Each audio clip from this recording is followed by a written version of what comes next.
Has anyone ever used Reddit? I've used Reddit a couple of times. I'm not happy with the advice people are giving out on Reddit. You know, I just think that place is a toxic cave of troll people. That's what I think Reddit's all about. You go onto Reddit with an issue and everybody goes straight for the nuclear option. Doesn't matter what the situation is, you know. Oh, my daughter came home from school today and she didn't say good afternoon. The advice tells you like to disown her, you know. Sounds like you're raising a sociopath. What kind of parent are you? You know, it just gets crazy. I'm kind of curious to see how this plays out here. And everybody goes straight for the nuclear option. Doesn't matter what the situation is, you know. Oh, my daughter came home from school today. Does that give you the? No, I don't think that gives you the audio. That's annoying, isn't it? Doesn't it give you the audio for my game? Although it's hard to tell because I'm not doing anything.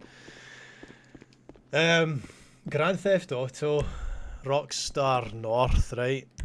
Big fan of Rockstar North as game people because Scottish. I mean, not Rockstar Games is American, but Rockstar North, I think in particular, is a Scottish thing. As I say, when I was training to be a teacher in Edinburgh, they were across the road. The Rockstar North folks, you'd see all the game designers going in, and I don't want to call them a mechanic. The thing about this game is it's full of hackers, like people who just come in here and We're mod. here to help. So I never actually have to buy or rather do any of the missions because everybody just I'll gives do my me money. best. This is my garage over here. Oh yeah, that was for the American Independence set. These are some sweet rides. I mean, these are not the most conspicuous vehicles, but they drive quite well, so I'm not complaining. I actually have won the lottery. I don't know how much I've won though. It could be £2, 50, or it could be £10,000 a month for the rest of my life. I need to check that out. This thing handles alright. This thing handles well. It's raining. See, the modders come into this game and they change the weather, and it matters. It actually matters. So today we noticed that there was a little cheep noise in the kitchen. We have a incubator, and in that incubator we have quail eggs, two different kinds of quail. We have the brown quail, which are often called jumbo quail, which is a bit of a misnomer, but they are, I think, the largest breed, so people just call them jumbo. Why not? There's also Chinese king quail or painted quail in there. Their eggs are tiny. The birds are comparable to honeybees. They're very small when they hatch. So anyway, one of the birds is hatched, and I'll make a little video. As you can tell, my content's all over the place just now. Don't worry, the religious high theology videos and stuff and just interesting tiddle bits to do with preterism, they will come in time. But you know what it's like, it's a crazy period right now, and we're all just doing what we can, and what I can do is Grand Theft Auto. That's what I can do. But Reddit, right, let's just take a second, because I jumped onto Reddit here. I want to see what somebody's saying now. Here's an example of a Reddit problem, right? Where am I going? Fill up the map. Let's head to my arcade. My fiance, the person that's writing this is a 25-year-old male. My fiance spent our entire savings. Oh, well that's already a bad start. If your fiance spent your entire savings, then, I mean, that's a lot. That's too much. Which we both were saving for our wedding and honeymoon to buy a gaming PC. No wait, I've got it all wrong. Sorry, it's the guy who's done this is the 25-year-old male. This is written by a 27-year-old female. My fiance has spent our entire savings to buy a gaming PC. Good man, a man with priorities, husband material, cashmere. What's worse is that ever since he got the PC, he's totally ignored me. He has absolutely forgotten that I exist in his life. This man has it down. He understands the game of life, right? He knows that there is no happiness to be gotten from, you know, associating with a female. I'm not joking. No, you know, if you're in a bad relationship, you know what I mean, you might as well spend the money for the wedding and honeymoon on a gaming PC. I just see the sense in that. That makes sense to me. You know, speaking of relationships, on my timeline on Facebook, there's a lot of memories coming up.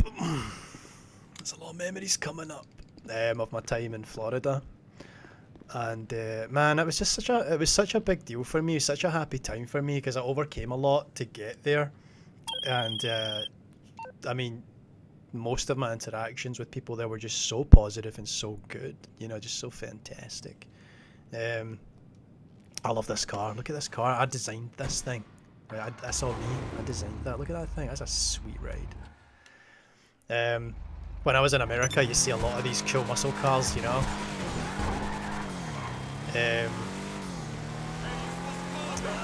Yeah, so Itchituckney Springs, man, that was a good time. If anyone's in Florida, get yourself to Itchitucks. The Aboriginal people of America have a fantastic naming policy, don't they? Itchituckney, and that's just one example. They have many examples of strange named places, and I'm a fan. The Itchituckney experience was brilliant. It was my first time tubing. Tubing is when you get these big floaty ring seats and they attach them together with a cool little bit where you can put your bits and pieces, your phone, your watch, whatever, your sandals. You can put them in the little compartment in the middle, right? Oh, we got some action here. What's going on here? We got some police action. I'm going to take this guy out. Oh! Double whammy, man. Double whammy. Nah, he survived. I don't care. I don't care. Anyways, you go on your floats, right? And what happened? I think these guys have a vendetta against me. If you want to work, you'll get an... What happened on these floats was there was an Indian family that had flown in, and they tied their floats together between their whole family, which reduced their opportunity to seamlessly float past obstacles. So what happened to them was they got snagged in every log on everything. It was a disaster. I felt sorry for them, but what are you going to do? So they nearly died a couple of times, and they were like, "Can you help us?" And I was like, "Oh no, no, I can't. I would love to. I would love to help you, but the sign says not to."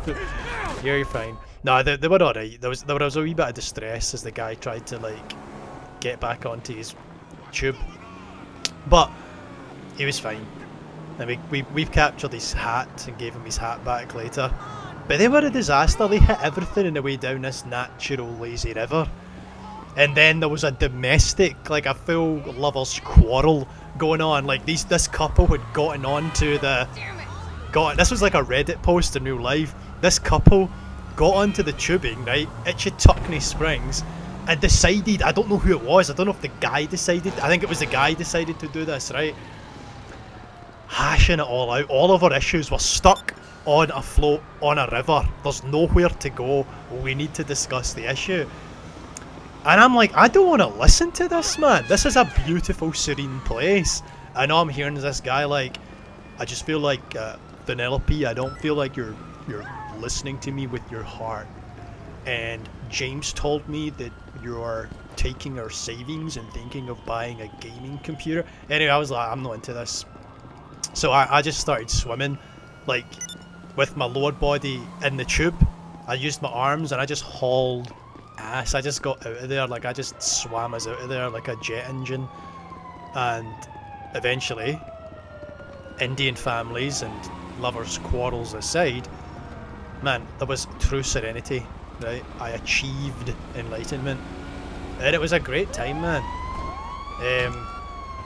I would say that the tubing experience is probably one I would recommend See, in America, you've got to be careful when you go into fresh water. I think on a river like that, you're fine. I think in a river situation, you're okay. But see if you went into what the Australians call a billabong, what you might call in America like boggy, stagnant water. Don't do it. There's a parasite called N. Fowler. I'm just gonna say N. Fowler. You don't know what I'm talking about. So you might know. It's also colloquially known as a brain-eating amoeba. You get that in America. You don't get it over here. It's too cold. But in the warmer states in America, you're gonna have trouble with these brain-eating parasites. The good news is, it's kind of like it doesn't happen all that often. They have to traverse the blood-brain barrier. How they get into you is via your nose. So there's a palate in your nose up here somewhere. So if you jump into the water and water's forcefully pushed up into your nose, it can get into this weird little olfactory sense palate thing, and through there the parasite enters the brain.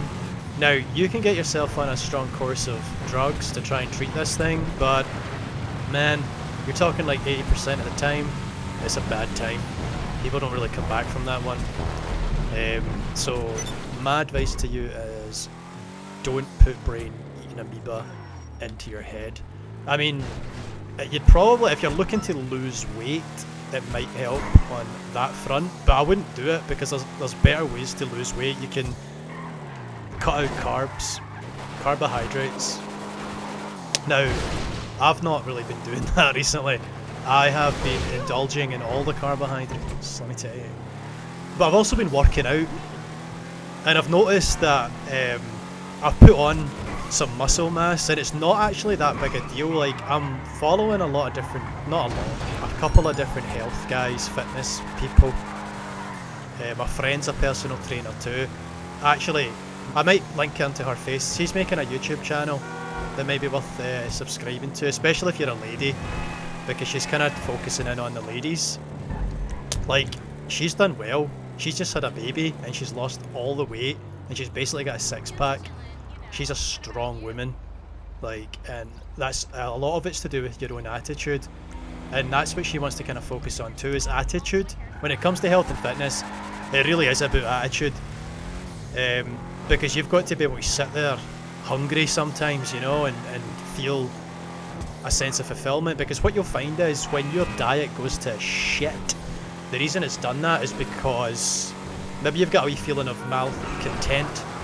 You're not very happy, or you're just feel like, you know, I'm sitting here, I'm stewing over something, and food is a happy escape. It's a happy escape. I like to escape into food, you know.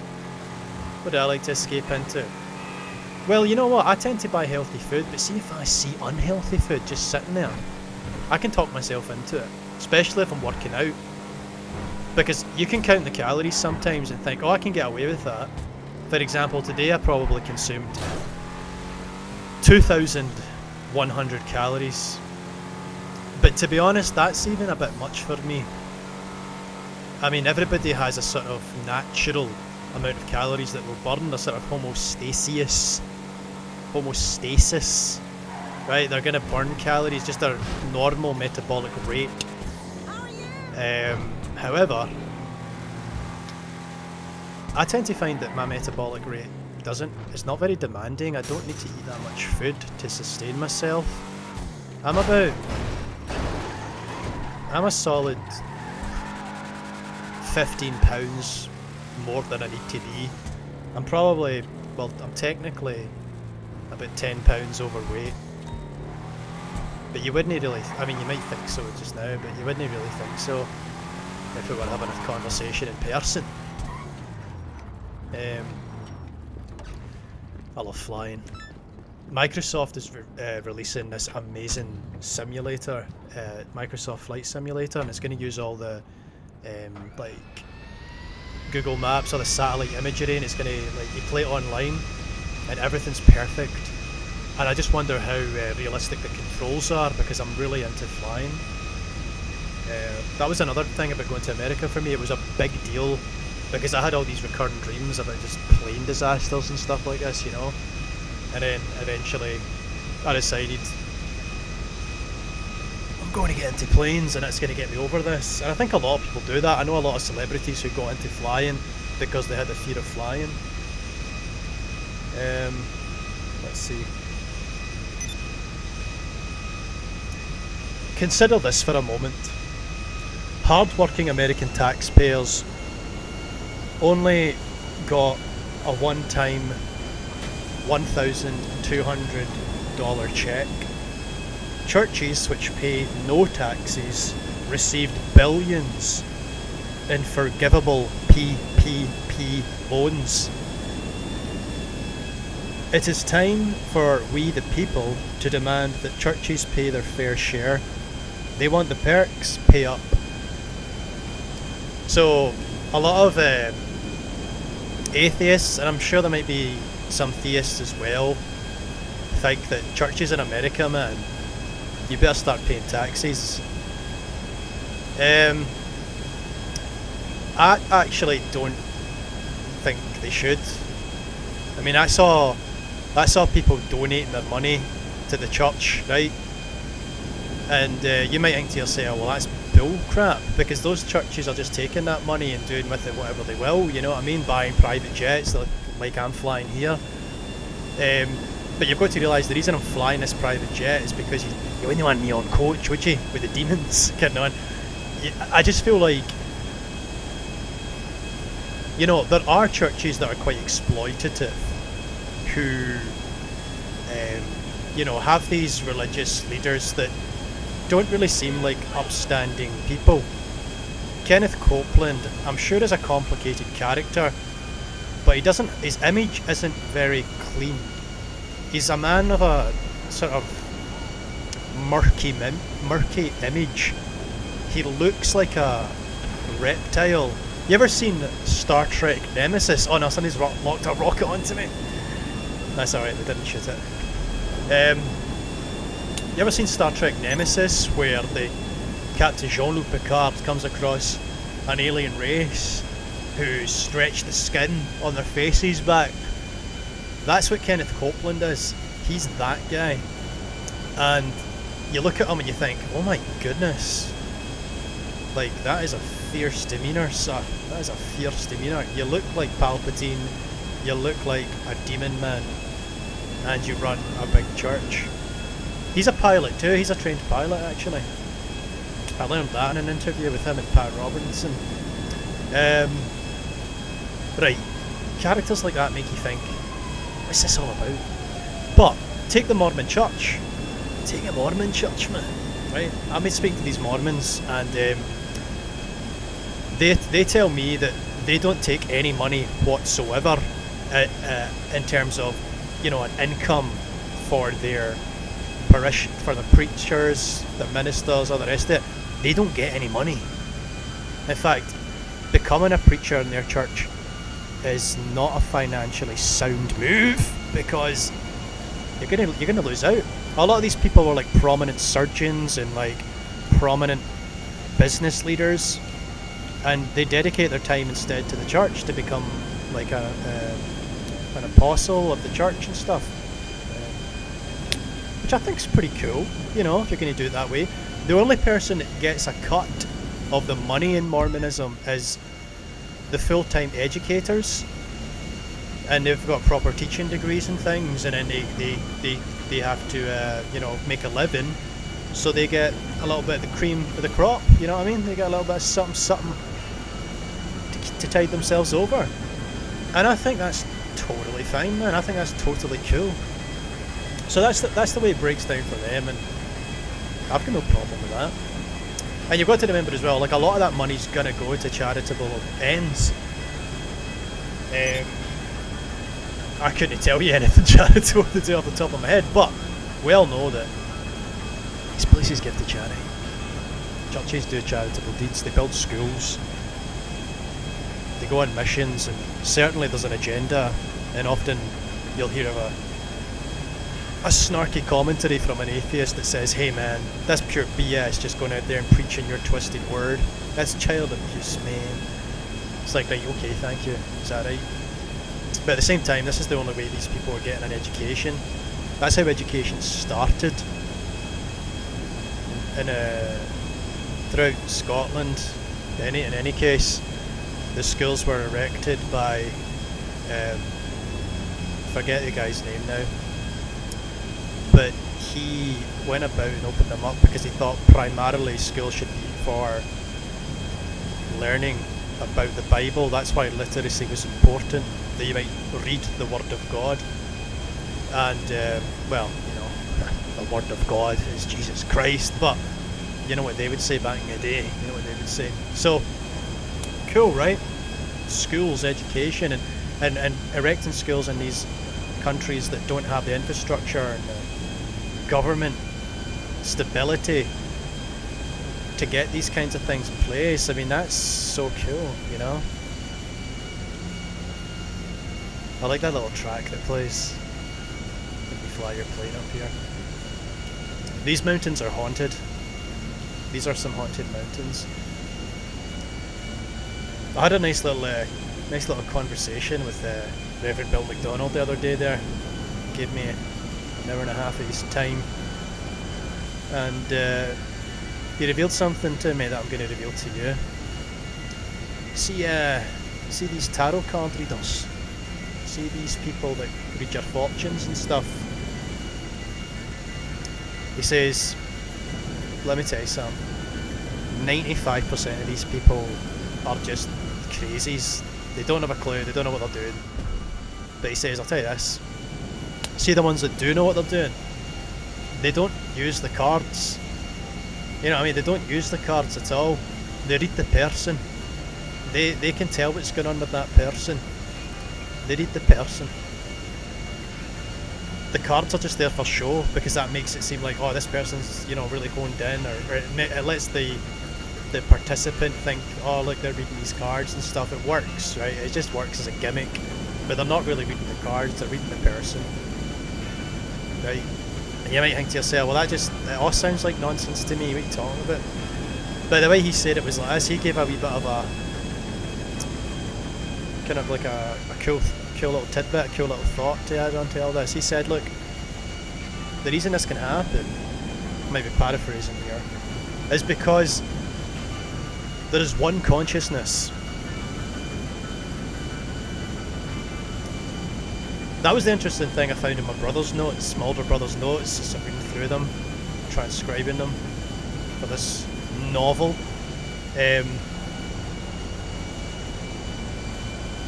He wrote in his diary, hello everyone. I say everyone because we are all one, or like we're all God. And I was like, well, that's so insightful, like how he came to that conclusion. But he came to that conclusion in a very bizarre way. Right, can I land this plane here without suffering a fatal crash? No one with any say, like, no one of a sound mind would try to land a plane on a mountain, but I'm going to attempt it here because I want to show you something here. There's a ghost here. So 95% of these fortune tellers are talking mince, they don't know what they're talking about. But the other 5% are just reading you. And of course they're doing that because we're all one. We're all of one consciousness, and they tap into that. Okay, let's bring the speed down. Let's hit this at the right angle. Oh. But I don't want the plane just to roll off the hill, so I need to reverse this. Hey, that's not bad. Oh, no. No. Easy.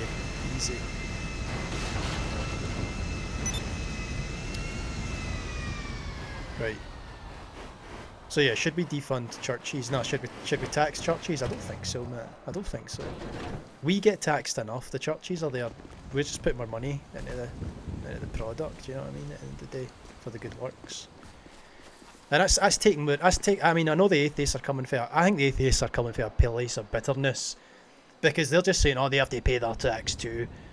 But hang on a minute there, Captain Atheist, because you're taking money out the hands of children, out the hands of sick people, out the hands of whatever charitable endeavours those churches have going on. So let's just ease off a little bit. And in fact, if you're going to be so bitter about it, start secular churches. That conclusion, that point was made. That was part of a conclusion of a study that I read in that other video. Church is good. I mean, if you've got a sound church, that community's good, and that's sort of like faith and believing and belonging. It makes for better mental health outcomes. You know, if you don't have that kind of structure, you're going to suffer. So they recommend second. Look at this. I don't know if you can see this because I know it's just out. Can you see that?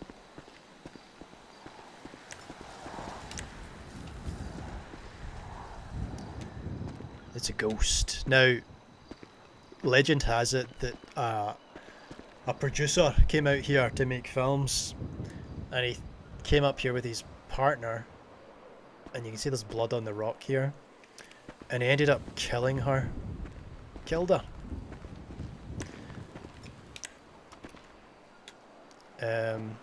Pushed her off. She'll disappear if I get too close. Threw her off the mountaintop. And now she haunts us. Nobody knows this is here, so I like to play this game and pretend I'm a modder. I'll be like, hey, everybody up here. And I'm like, oh, you're so cool. Now what are you going to do? And then I just throw like some C4. And I tell everyone to stand in a circle because I'm going to give them lots of money. And then I throw a brick of C4 at them. But it doesn't matter. It's not like a cruel thing to do because usually what happens is another modder will show up and give everybody money anyway. So it works out. It works out. Don't worry about it. Yeah, you can't really interact with this thing. And it just disappears when you go like that. Does it come back? Yeah, it comes back. But that's that. That's that. So, yeah, my boyfriend is uncomfortable with me breastfeeding. That's an interesting point, right? Because when I was, my good friend, the personal trainer, right? For lack of a better word, Leanne, she was breastfeeding out and about in public. You know, we'd go out to the restaurant and that, and she'd just start breastfeeding like it was the most natural thing in the world. And everybody was cool with it, you know what I mean? She wasn't like flashing herself about. She was always very discreet. And I feel like it's your choice then, if where your eyes are kind of like honing in on, you know what I mean? If ever I hear something, oh, baby's hungry, I mean, I just immediately would look away and be like, right, okay. Baby needs to eat, you know what I mean? Oh, she's awfully young. I, a 16-year-old female, have a newborn. Since I was shamed into keeping it.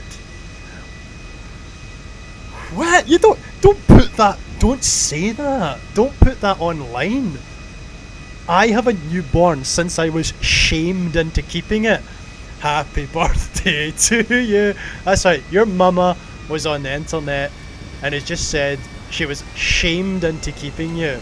Welcome to the world, son. Welcome to the world. It's a cruel place. I'll show you these wee chicks. I'll give them more love than she's given that. Imagine saying that with your Wayne. I've got a Wayne. Got a Wayne because I was shamed into keeping it, not because I love the child or wanted to have this kid. I guess you could respect the raw honesty, but you've got to disrespect the poor planning and choices. Well, you don't have to disrespect them. I just mean you kind of think to yourself, come on. If you're in that situation, let's embrace it. Let's not half-ass it.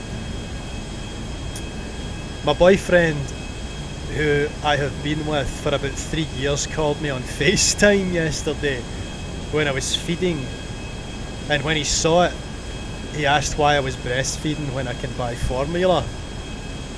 I told him that it costs money, and the kid seems to prefer my milk over formula. Ever since then, he's been sending me articles about the dangers of breastfeeding and a bunch of fake news stories about kids dying from it. This guy is like, you know how you have a dream and then you wake up from the dream, but you're still in a dream. You know, like Inception, a dream within a dream.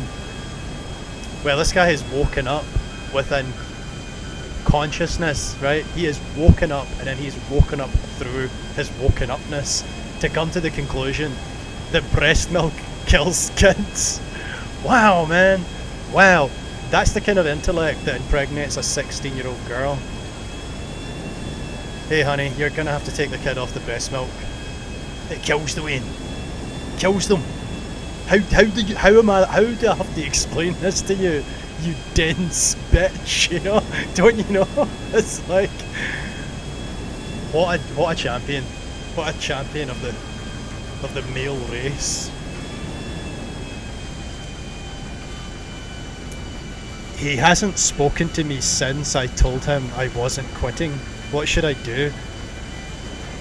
Maybe you should like a couple of these pictures on Instagram. Maybe that's the way forward in this relationship between 16-year-olds with a baby.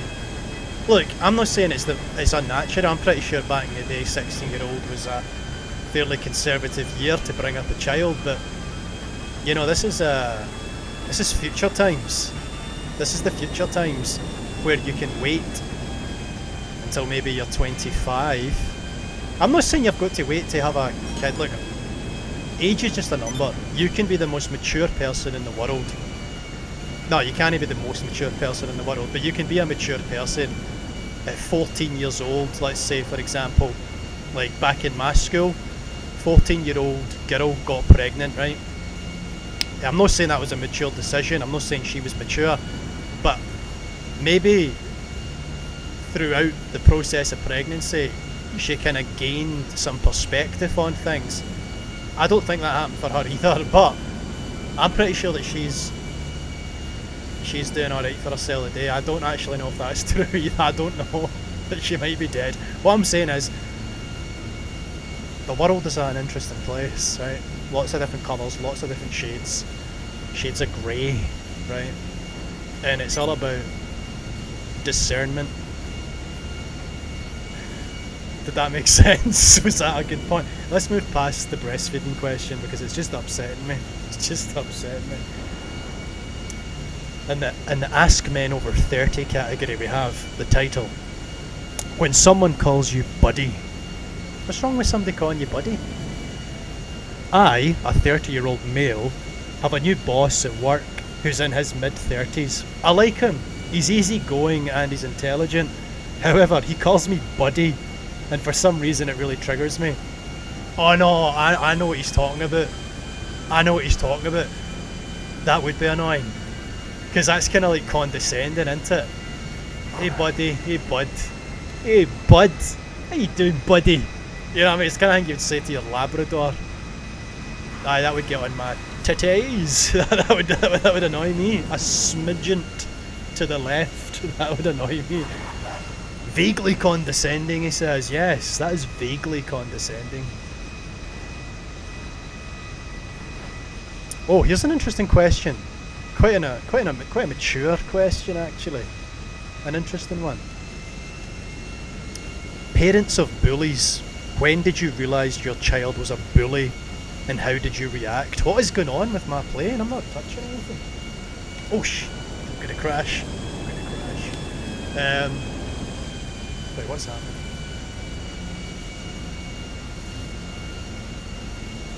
It's fine.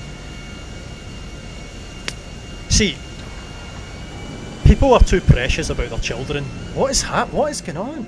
Ah, somebody's hacked me. I'm going to say something.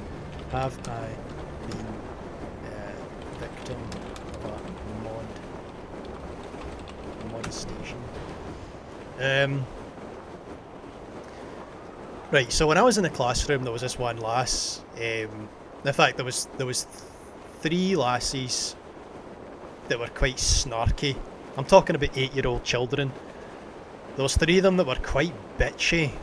You know what I mean? And I mean that with all the love in the world. They were just like, they had that kind of thing where they would look at each other and just like the daggers in their eyes. And I thought, this is a lesson in life for me. I never knew that grew in at that age. The boys weren't as sophisticated the boys were just boys, you know what I mean? What they say about boys being boys. I know people hate that expression, but it's true. Boys are not that. What's the word? I need to remember the content of my channel. People might not expect me to say the word, so I'm not going to say that word.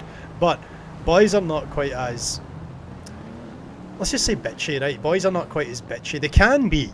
Don't get me wrong, they can be. And let me be perfectly clear. There was girls in that class that were champions, the most intellectually engaged, the most socially cool, like in terms of being nice to one another. Isn't it? You say ocean, but But- we say sea. It's so This is annoying relaxing. me. Hold on. But there was these three lassies that were just stereotypical. I don't know the name of that. What's that film where the girls are all bitches? Is it called Good Intentions or something like that? I don't know what it's. Anyway, they were just a bunch of bitches. And what happened is, and I mean that, I'm not saying that in a derogatory way.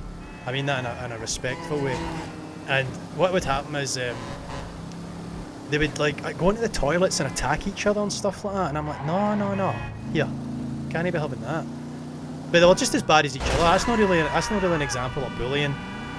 But what I mean is, it can happen when you least expect it. So here's another girl, right? Smart as anything, smart as paint, and she stabbed this other girl in the back with a pen, and she stabs the other girl in the back with a pen, and then she starts crying like, "No, you know it. You don't understand, man. I'm like a victim of circumstances." Anyways, her mum and dad came in, and they were just like, "Look, this is everybody's problem except ours." You know what I mean? No, they weren't. They were actually quite cool too. But some of the parents get caught into the drama. Some of the parents are like, "I'm going to kick the shit out of Samantha's mum and dad if they say dick about my daughter." And I'm like, listen, you need to calm down. You cannot get sucked into the drama of your children's playground disputes. Don't do that. That is being a bad role model. "Oh, I told my daughter just to kick the crap out of her if she tries that again, man." I'm like, no, that's bad advice. Like, look, I'm not going to say it's bad advice to tell your children to stick up for themselves, right? That's all part of life. But they should be learning the skills, and I try to teach them the life skills to get out of that kind of behaviour and those kinds of cycles.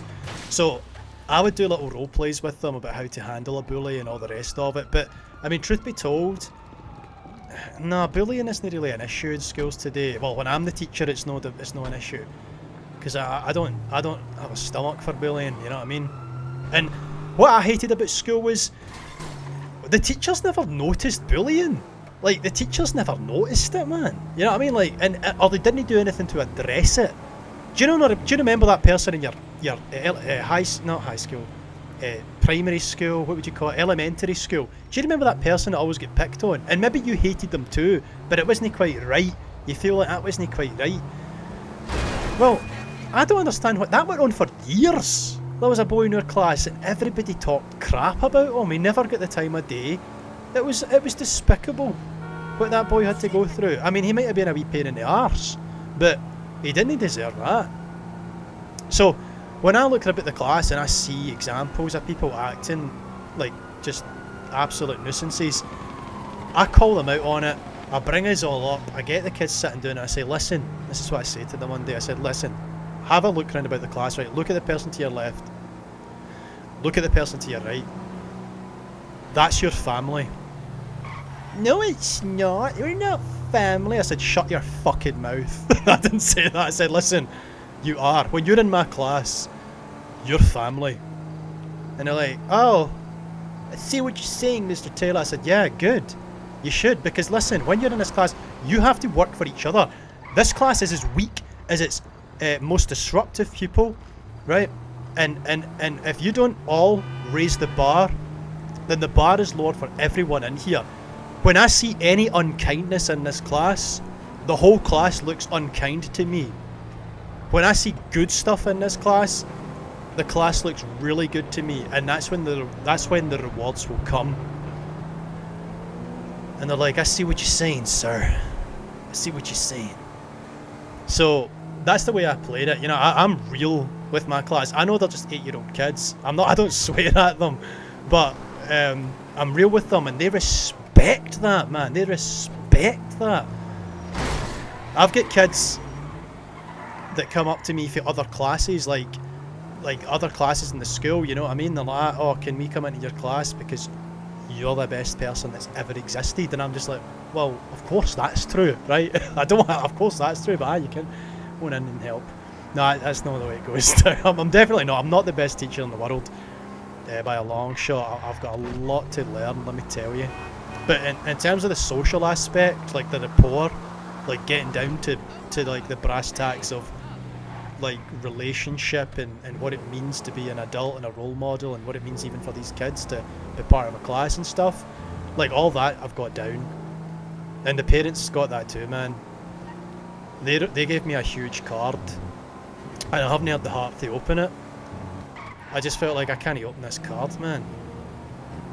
Honestly, I've got this big card sitting downstairs, like it's about this big, and I've not opened it yet because I don't want to open this card and the same saying nice things, and I just feel like I've not earned it, you know what I mean? Like, I was in that classroom for a few months, and it was hard work. I mean, I was up to 2 in the morning,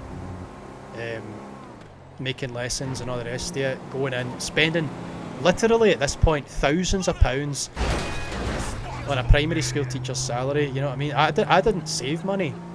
I didn't save money at all. I put all my money back into the school. And the reason I did that was because I didn't want to do lessons that I felt were shit. I wanted to do lessons that I actually wanted to do. You know what I mean? So I went out and bought like dinosaur bones stuck in like gravel and stuff, stuck in like this chalky limestone stuff. And then I'd have the kids, give the kids little hammers and that, and would break into it together and excavate the bones and stuff like that, you know, and it would be cool. We'd learn lessons about, what was she called? Mary Anning or something like that. She went down to Dorset, Somerset, the White Cliffs of Dover. I don't know where she was, but she'd looked at some bones and stuff, and there's a role model for the girls and all the rest of it, you know what I mean? And the boys love their dinosaurs and all this, so, you know what I mean? It's safe, it's cool, it's fun. The kids enjoy it, I enjoy it. Electricity is another one. The kids are pure short circuiting and everything, but they love it. Like, I don't care, man, and parents don't care either, I don't think. I probably should ask them first, but I would just bring resources into that class that could kill children. Nah, they couldn't kill children, but that would maybe introduce a small element of risk. Like, if you short circuit these little battery packs, you might get a little sting in your fingers, okay? That's fine, man. Kids need to be exposed to risk. It's part of the curriculum, actually. Like when they jump around jungle gyms and they might fall off and break an arm. That can just happen. You know what I mean? That's not a lawsuit. It wouldn't be a lawsuit in the United Kingdom. I would imagine that's a lawsuit in America, though. But it's not a lawsuit over here. Kid breaks their arm playing in the jungle gym. Fair game. You know what I mean? That's a life lesson. No coincidences in life. That was meant to happen. Teach you a lesson. Anyway, I do love education. I'm kind of out of it just now, but I'm going to jump back into it. I mean, I am technically employed by North Ayrshire Council just now, but I'm on the supply register, so I'm not actually going to teach unless they give me a call. And I'm happy to do it. But man, see, try to stay. Like, I got so sick.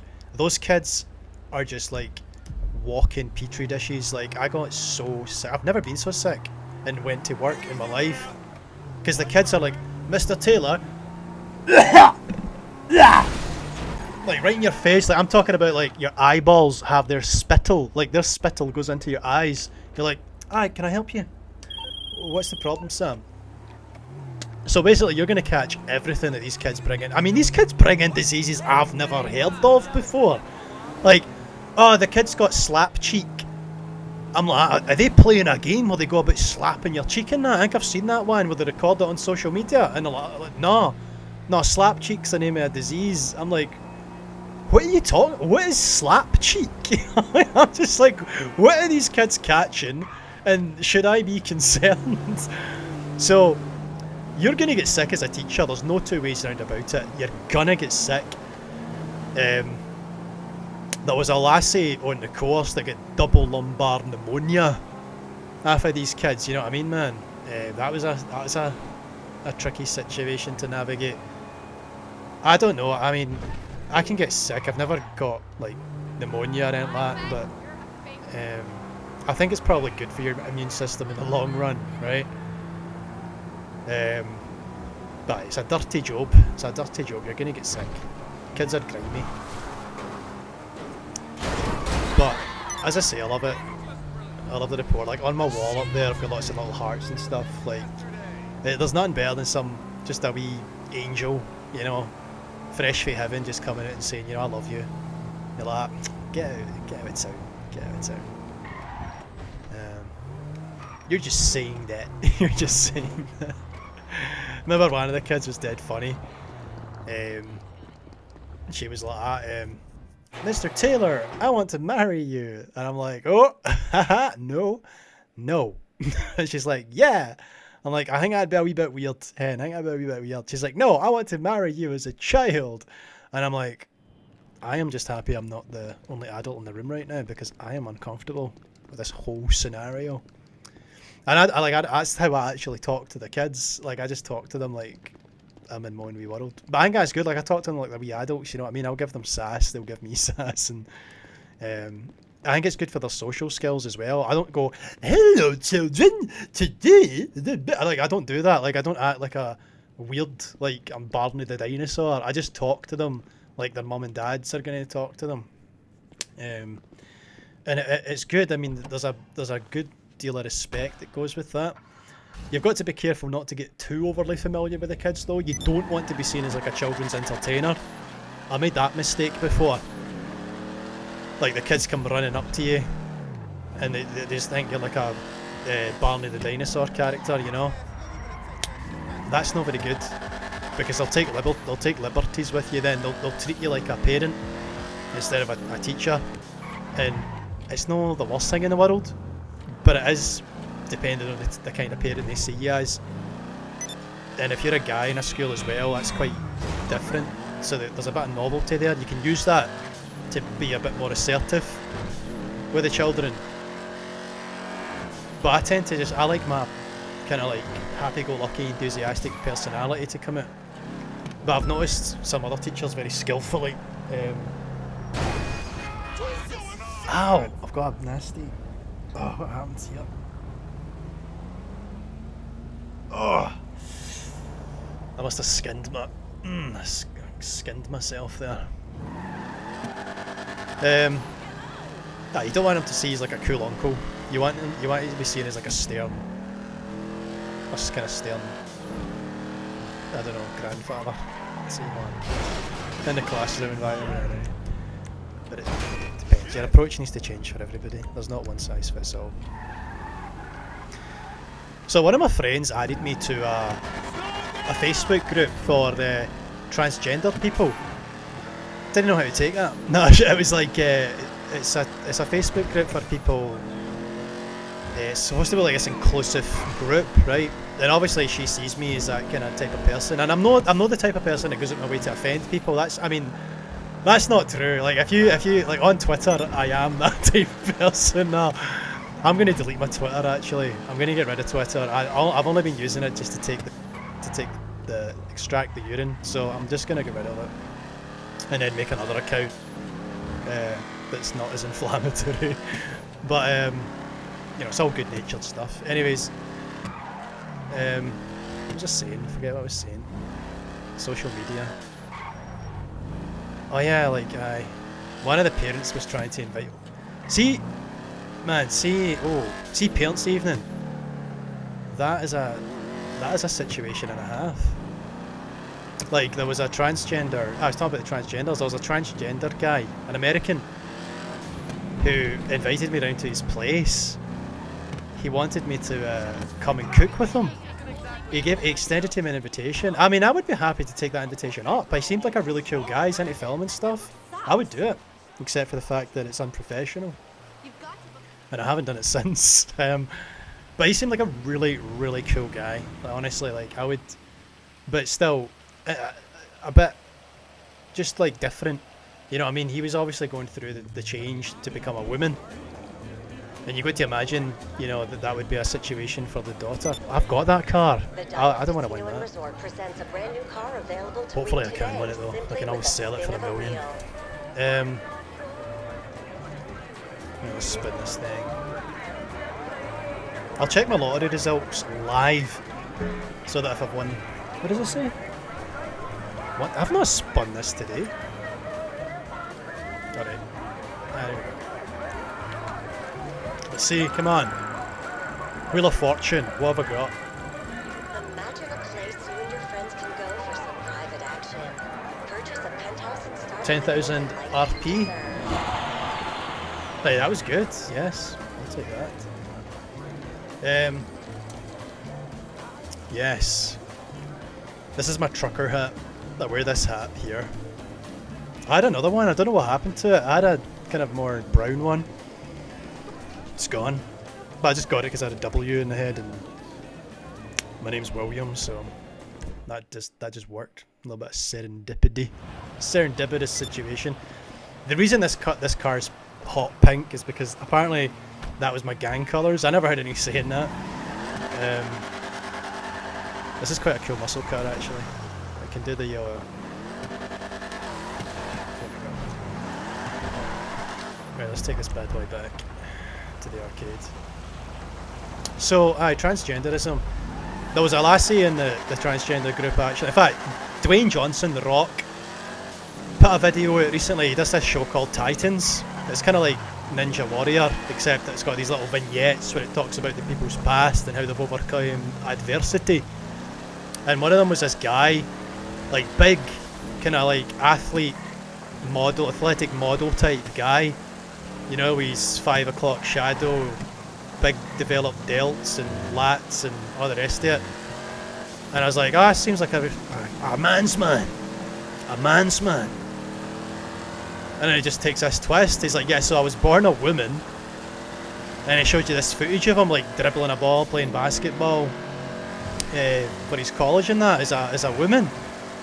I'm like, that's incredible. Like, I have never been more surprised in my life and by a transformation like that. I mean, he's doing it right. You know what I mean? Like, that is, I mean, he doesn't have a penis, but I mean, that's a man right there. You know what I mean? That guy's got more testosterone in him than a bull shark or a Dwayne Johnson. He must be getting testosterone shot into his ass every other week to maintain that muscle mass. But no, I was thoroughly like taken aback. I was like, my goodness.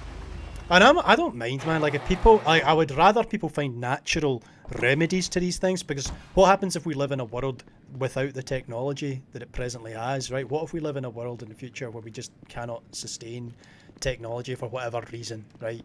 Whatever reason, the aliens tell us not to. These people need to find other ways to channel their discontent with how they feel. What do they call it? Body dysmorphia? They need to channel that into more healthy directions instead of just assuming the physicality of a man or a woman or whatever it may be. But I mean, while the technology's there, alright, I suppose. Alright. The big one for me though is like, I don't know how I see this, but I guess as a man, for me it would seem bad to turn into a woman. And this might sound really sexist, and when I say things like this, I'm just thinking out loud. Don't take it as like, oh, he thinks that. That's what he thinks. I'm just thinking out loud. For a woman to turn into a man, it's a better choice. It's a good choice, man. It's an upgrade. Nah, I don't know if I mean that, but what I'm saying is, no, it's not an upgrade, right? But it seems like it's easier to go back if you change your mind, right? So if you take the testosterone, build the muscle mass, get the stubble, all you've really done is probably had a mastectomy. You can get some implants back in. You can tone down the workouts. You can take the testosterone out of your system, and you can refeminize, right? You can refeminize. The thing is, see if you're a guy turning into a woman, and they chop off your testicles and your penis, you can't just grow that back. You know what I mean? That's it gone. and they don't keep that thing on ice. You know what I mean? It's not like, oh, we'll keep it on ice for 4 months, and you get back to us and let you know how you feel. That's not how it works. They chop that situation out, right? They pluck that thing out, and then they probably, I don't know, like feed it to Hannibal Lecter. There's probably a website on the dark web where they just like sell that stuff. I don't know, man. You know what? This is the world. Right? The world is an ugly place. But anyway, I just think there's no coming back. So, and the thing is, you do get these people that change their minds. They're like, oh wait, now that I've tried to attempt to turn into a woman, I don't feel satisfied as a woman because I'm not really having the experience. I can't get pregnant. I can't do these things. The technology isn't sophisticated enough to do that. So I guess, you know, my situation hasn't been really resolved. And that's the thing. Look, life is a temporary experience, right? And people might say, well, yeah, it is a temporary experience, so I should do everything I can to be as happy as I can, and for me that's turning into a woman. And I might say to myself, well, alright then, right, alright, I'm not going to stand in your way, but also, life is so temporary, why not engage with the experience as it's been dealt to you? Why not try and play the hand you've been dealt? You're a woman, right? Yeah. Okay, you're a woman in a man's body, right? Yes. Right. Well, try and live that situation out. Try and live that situation out. You know what I mean? See what that's all about. You know what I mean? If you're a man living in a woman's body, a woman living in a man's body, feel it out. Right? You know, there's people that would give money to experience what that's like. If you think that's what your situation is, then try and live it. You might be surprised by what can come of it. And another thing that gets me about all this, if we're going to take it down the philosophical route and not just the aesthetic kind of route, is how do you know the experience of a woman? Like, if you've only ever lived in a man's body, if you've only ever lived in a woman's body, how can you then say, oh, I know with certainty that I'm a man, I know with certainty that I'm a woman? How can you say that unless you invoke the supernatural? Unless you say, oh, I was incarnated as a woman in my previous life, so I know I'm a woman. All my backlog of experience right now is of a woman, and now I'm in a man's body. I'm not happy about this, I want to go back and change it. I mean, even if that's true, let's mix it up. You've already lived as a woman, let's try living as a man. Or you've already lived as a man, let's try living as a woman. I just think there's a bit of room there for people to get a little bit creative. Get creative with your problems. You know what I mean? That's the best way forward. Don't just say, oh, I'm going to try then to fit myself into the mould of something that already exists. No, buddy, don't do that. I just used the word buddy. I hope I'm not speaking to this guy on Reddit. Instead, try something else. People of Reddit who don't swear. What the fuck do you say during sex? What a question! Like, what a weird question. Like, who's swearing? I don't swear. Have I ever sworn during sex? Maybe I have. But you don't have to swear. What's that all about? That's just funny. You don't have to swear. I suppose you can swear if you want to. You can even leave your friends behind if you want to. The choices are unlimited. I, a 16-year-old male, just found out I was both an accident and a considered abortion. There's not much more to say than that. My parents were yelling at me, and my dad, a good guy, but he gets superheated, told me that I was an accident and a considered, even planned at one point, abortion. My mum screamed at him, and now they're fighting. I'm not angry for them considering it. I'm angry that they literally lied to my face just a month ago about my situation. In fact, I'm not even angry, just incredibly distraught. I've been locked in my room crying for 3 hours, man.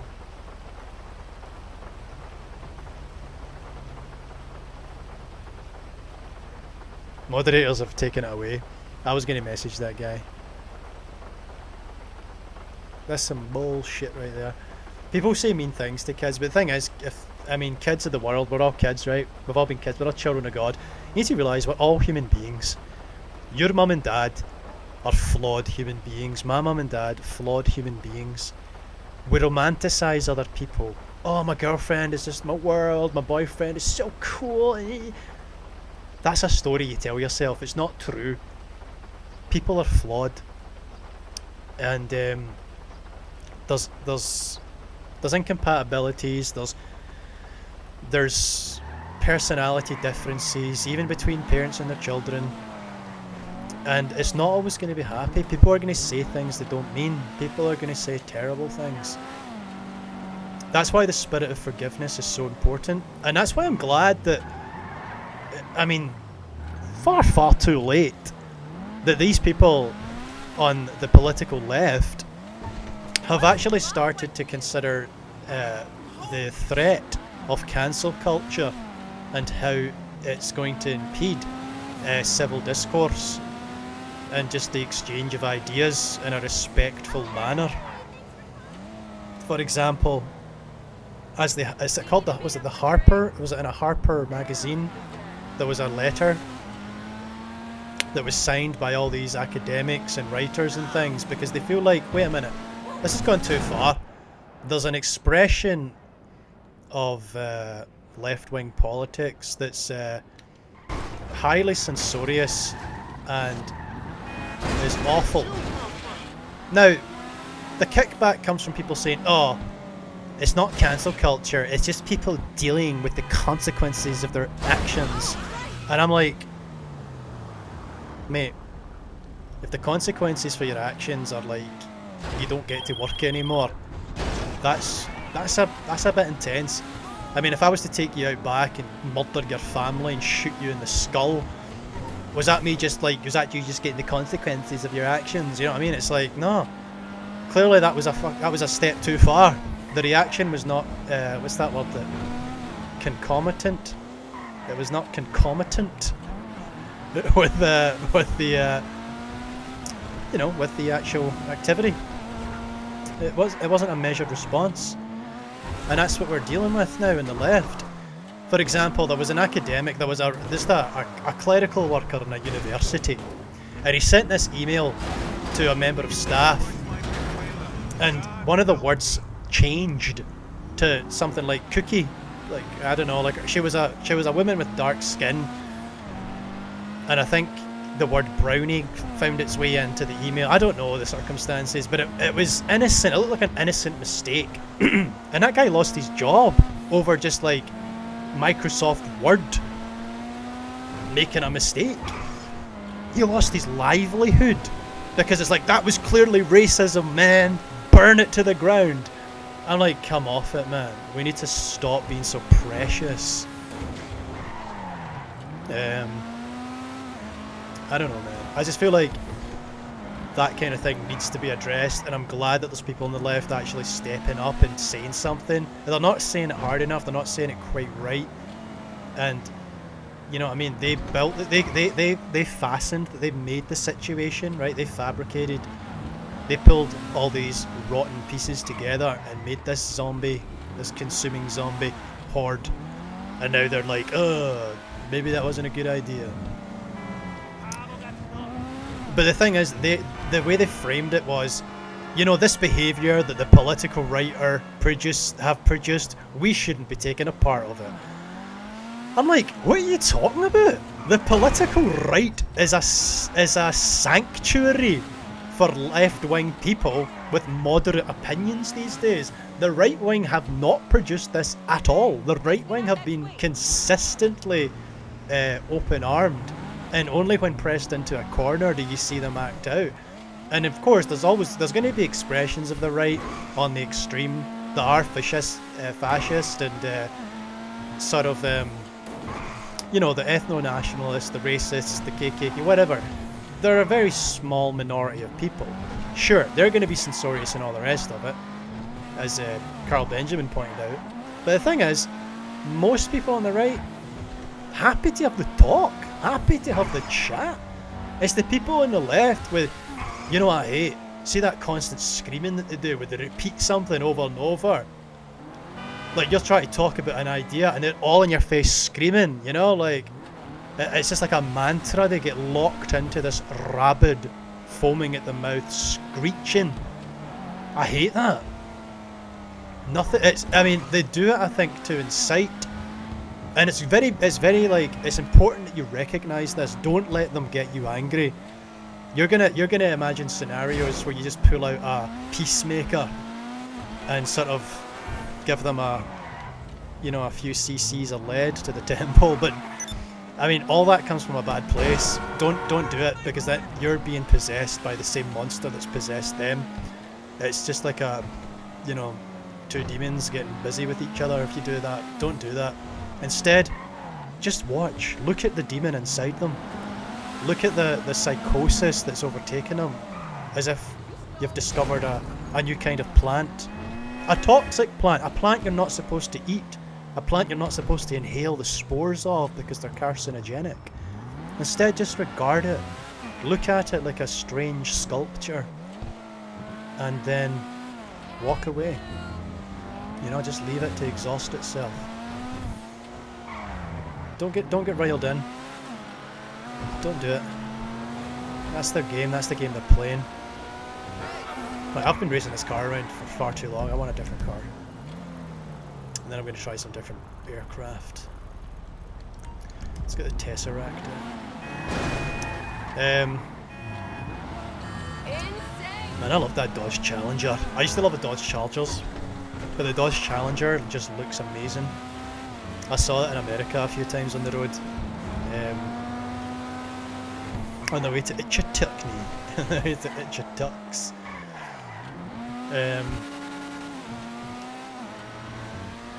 Those banana orb weaver spiders or something too, man.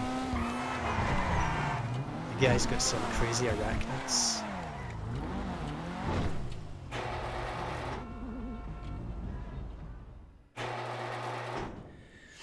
Social skills. Friendship is becoming a burden. A hindermate. Friendship is becoming a burden, and I wish I never even tried to make friends. I didn't realise it required so much effort to stay friends with somebody, or call out a friend on bad behaviour, or even just to keep up with a clingy friend. I feel I made a mistake. I know someone's going to come at me with, "You have to open yourself up and go through bad situations to get to the good." And I get it. It's the truth. But I'm so annoying. But I'm so effing annoying with this. I hate this drama. I'm the type of person to ghost people or distance myself from them till they forget about me. Instead of not being a coward and facing people, I just ghost because friendship is so damn stressful to deal with sometimes. Yeah, friendship is incredibly stressful to deal with sometimes, especially if you're kind of introverted. I'm someone that's always quite guilty of not being... Like, I love people. There's nothing better than to have a nice little chat with people. It's why I do this. I like to communicate with people. I like to, I don't know. I like to interact. I do. However, it's exhausting to do time and time again, or it's exhausting to do in general. Sometimes it depends. Sometimes I feel like giving a performance, and then other times I'll be a bit quiet and reserved, noticeably. And that doesn't mean I don't want people to engage with me. I do. But I was always guilty of having friends call me.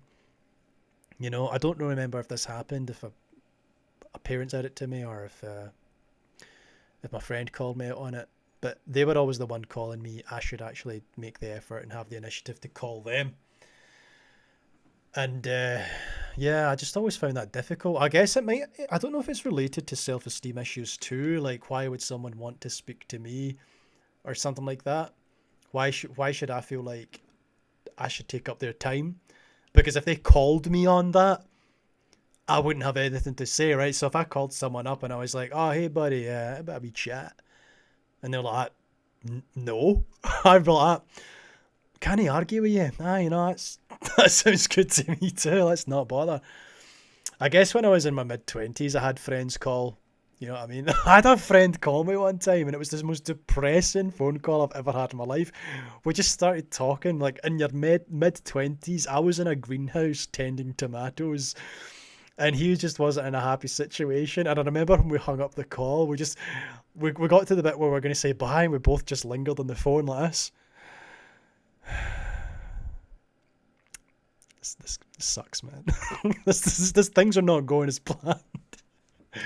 Like, he was in a bad way, and I don't know what was going on in my life. I'm sure it was a mess as well.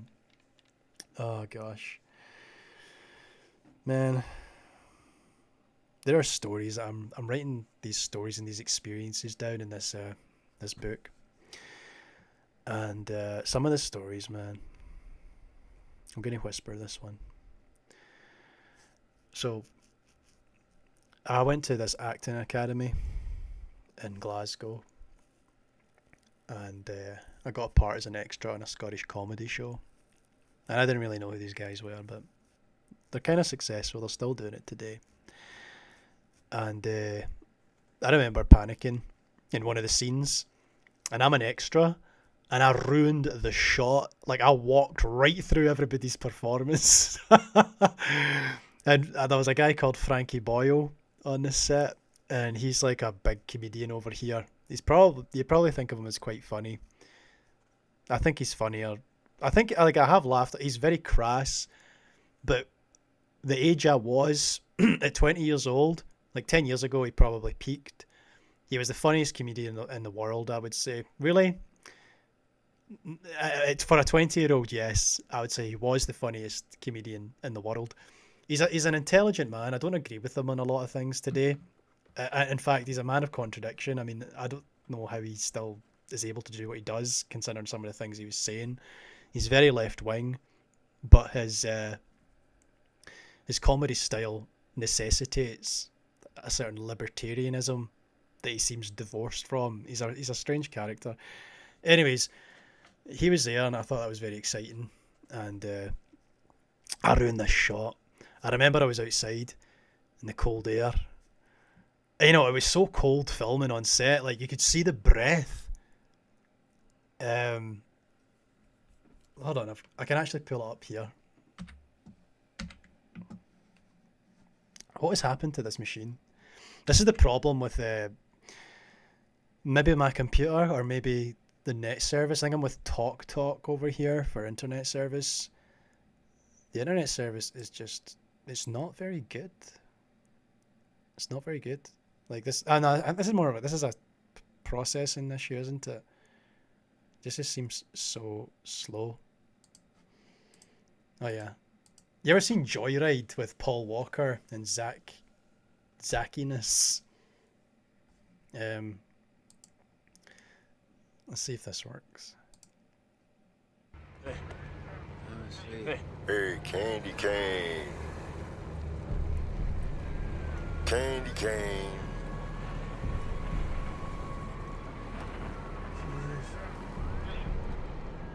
Anybody out there know candy cane? Her mama's boy. I love that voice. Hey, candy cane. Candy cane. I just, when I put my hat on, you know, just to cover up my messy hair and my forehead action. Get some forehead action into the mix. This is the Rankin side of the family. Bringing the forehead in, you know. That was funny. There was a commentary there. What was it called again? Frankie Boyle. Hold on a second to see here. Frankie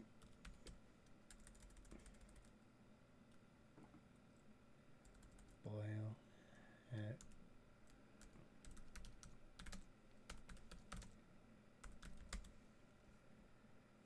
Cumber Pies, is it?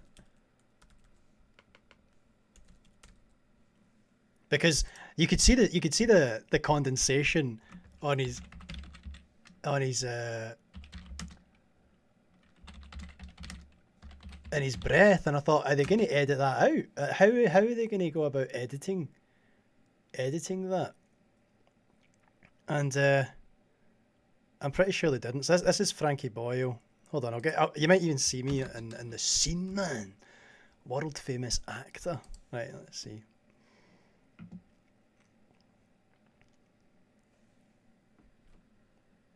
This story has more components to it, right? Because after this scene was filmed, this was the rap party. This was the rap show. Like, this was it. This was season 2 finale. And I was outside just apologising, like, oh, I'm sorry I ruined that scene. Mr. Cumber. Mr. Cumber, I think you'll be very pleased with the campaign we've come up with for Cumber's Pies. We are certainly very excited, aren't we, Don? Mr. Cumber, it's Hugh, isn't it? Hugh Cumber, yes. Hugh, we've got something very high It's like the worst jokes ever, man. These guys get paid for this. concept here. Our Cumber's Pies commercial is so big, it can't fit on one TV channel. How do you mean? We broadcast simultaneously across 2 channels. On one channel, the left-hand side of the advert. On the next channel, the right-hand side. Not just widescreen, wider than screen. Hugh. It's funny, like these two boys, like these two camera guys here. I walked with them home. I think I'm friends with them on Facebook, or at least I was. This is event TV. Families pulling together 2 TV My role on this was director. You can tell it was unimportant. sets to celebrate that Cumber's name and style. I like it. Okay, run up. And action. When I think delicious pies, I think Cumbers. The word itself is enough to make your mouth water. When I see this, I know that my food has been hand-baked in the kitchen that very day. When I see this, I know it's going to be hot, fresh and tasty. Now you can actually see the breath of the man against the dark background there. Just the way I like it. When I look at this, I see a 100-year tradition of quality pies. When I look at this, I'm reminded of special days with my mammy and my granny. Because they've loved Cumber's pies all their lives too. And this is what I want to come home to at the end of the day. Those delicious pies, hot from the oven. Filling my house up with that familiar smell. That nostalgic, unforgettable smell of Cumber's pies. Getting it right up my nostrils. Filling my lungs up with it. I've never seen this before. I don't know. I mean, I don't know what they're talking about, right? Cumbers. Keeping my family's belly full for over 100 years. And cut. Very good, very good. Margaret, it's about to start! The advert's about to start! Where's the remote for this other telly? It's about to... The word itself is enough to make your mouth. Right, that's enough of that. I didn't know that was. I've literally never watched this before. I got paid. I made about 100. There's me there. That was my big scene there. That's me in the corner. I made like 100 quid, 170 quid or something like that, and then the acting agency took some, and that was my big role there. That's a cool jacket actually. I remember that jacket. It's a cool jacket I had. Yeah, got it for TK Maxx. Do you call it TK Maxx in America? I think you give it the same name. So anyway, this guy here was very cool, Ian McConnell. So I was outside, like, just like, oh, like, I'm sorry I walked through that and ruined that shot and stuff, you know. He's like, listen, I didn't even notice. And you know, there was a lassie and she was playing a waitress and she dropped all these glasses, you know, and we all felt so sorry for her. And I was like, oh, I don't feel so bad then, thanks. You know, and he's drawing his cigarette. He's like,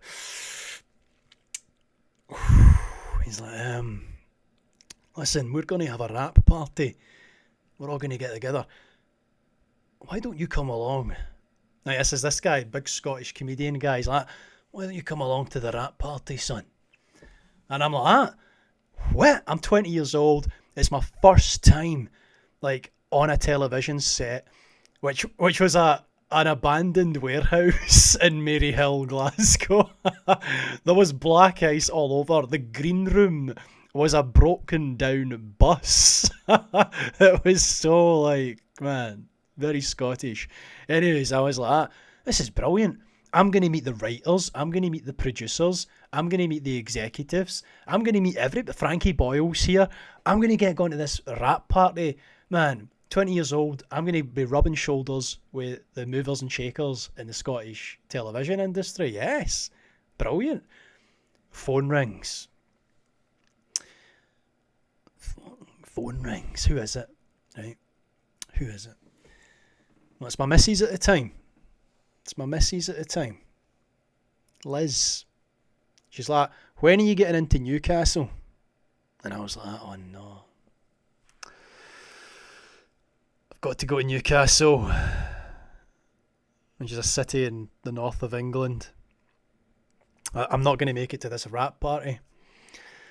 So I had to turn Ian McConnell down. He's like, son, you'll never work in this town again. And he flicked his cigarette into my face. No, he didn't do that. So he just kind of was like, I didn't tell him actually. I just kind of went away. He's probably expecting me. I didn't show up. Anyways, so I walked to the train station, Glasgow Central Station, and I got the Pendolino. Got the Pendolino train down to Newcastle. Got into Newcastle, and it was no commiseration to put my arms round about Liz. It was nice. You know?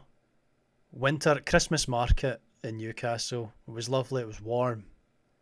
You know, lovely lights. Those soft glowing Christmas lights. The German stalls with the warm, wholesome foods, you know. Wee bit of bratwurst and all the rest of it. The mead. Is it mead? No, it's mulled wine. But you know the stuff. Great festive atmosphere. I was happy. Had a nice evening together. Phone rings again. William, you need to come home. Like, Robert. He's like, William, you've got to get home. I'm like, no, man. He doesn't know. I don't tell Robert where I am, right? I'm just like, Robert, I can't. I'm out with friends. I can't come. He's like, William, Mum and Ian are having sex. Ian's my little brother. So he's like, Mum and Ian are having sex. They are doing the Alabama foxtrot, right? They are playing the banjo on the lakes of wherever Deliverance was shot. He was serious. He was like deadly serious.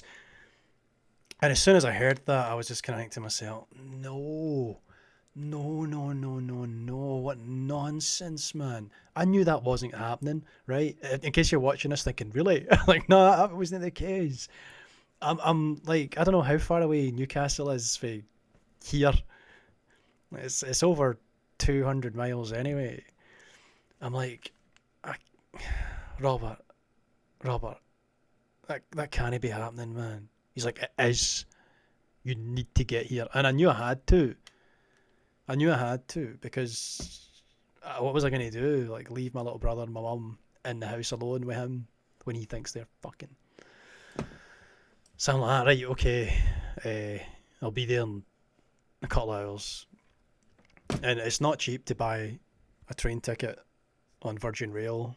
Well, it was Virgin Rail back then, Richard Branson. So I had to spend £100 or something like that getting a train back to Glengarnock and then coming home and trying to work out this problem with my brother. Like, imagine that. So there I was in the set of Scottish television with Ian McConnell here. And couldn't go to the rap party. So then I went down to Newcastle to be with my missus and have a nice time there. Couldn't be with her either. And as I'm riding the train back to Glasgow, I think to myself, where's my sovereignty? Where's my free will in all this that's going on? Who am I? That's what you do when you come past the Clyde. You stare into those dark waters, those Stygian waters, and you think to yourself, what's my life come to? So I come back home, and me and Robert are downstairs, hanging out downstairs. He's on his computer, and we listen. And then you hear it.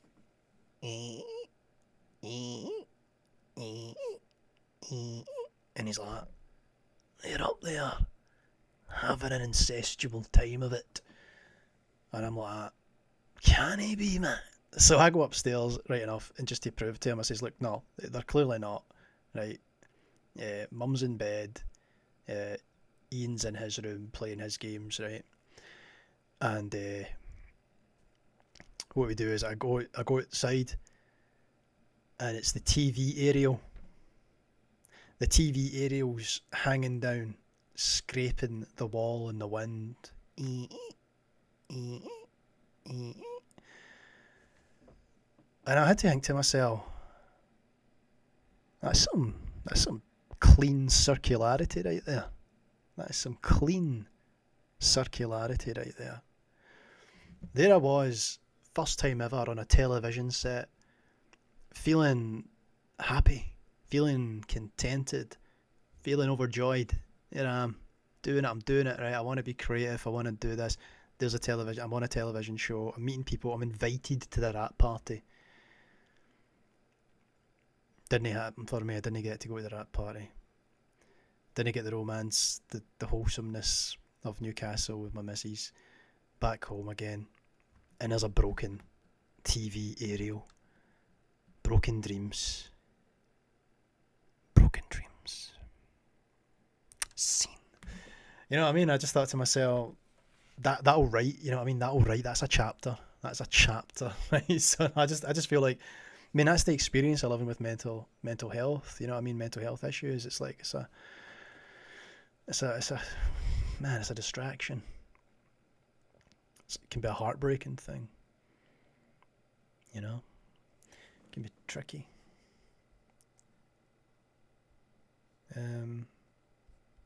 What else do we have here?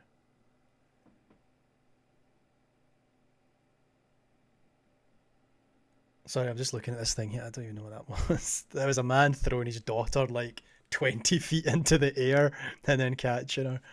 Oh, that was crazy. So, if you want entertainment online, you should join a MGTOW, Reddit's MGTOW group. Man, they say some stuff. They say stuff you can't say. You can't say that, but they say it. MGTOW, men going their own way. So these are men that are just like disillusioned about the whole women thing. So the title of this one is Don't Get Married and Don't Listen to Poop Like This. A wife isn't a girl who just smokes and has sex with you whenever. A wife is a woman that motivates you and makes sure you're not slipping in life. Wait, why is that bad? Why would you be against that? That sounds like a really nice way to describe a wife, right? A wife is someone that motivates you. Oh no! Wait a minute. You know there's a Karen. You know there's a Karen there who says I just motivate my man. That's what I'm doing, and he doesn't respect me for the motivation that I give to that man. Meanwhile, the man's like sharpening his fucking blade. Like, one of these days, woman. One of these days, you just motivate me. Nah, man. Relationships are complicated. Relationships are difficult.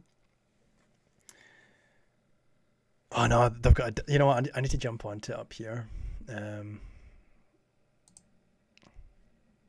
Let's open up a new page. Reddit. This computer is incredibly slow. I don't know if my Reddit account's actually on this one. Disney princesses in a nutshell. So I haven't put the names of the princesses down, so I don't know which ones are which. I think this one's Snow White. It says about Snow White, her burgeoning sexuality is a threat to another woman, so she's killed. Her only asset, physical beauty, is what saves her life in the end. Oh, that's a bit... Oh, yikes. And then, I don't know the other ones. I think that's Cinderella. Okay, I think this one's Cinderella. She is saved from terrible living conditions by a prince. He does this not because she's a hard worker, but because she is beautiful. Yeah, man, these are bad role models for women, aren't they? I think this one's Ariel. This one drastically changes her physical appearance so as to be more attractive to men. The price is that she can't speak. No problem. She has nothing of value to say anyhow. She is saved by a prince. Right, so that is just like, you know, some people are just mean and they've got nothing good to say. Right.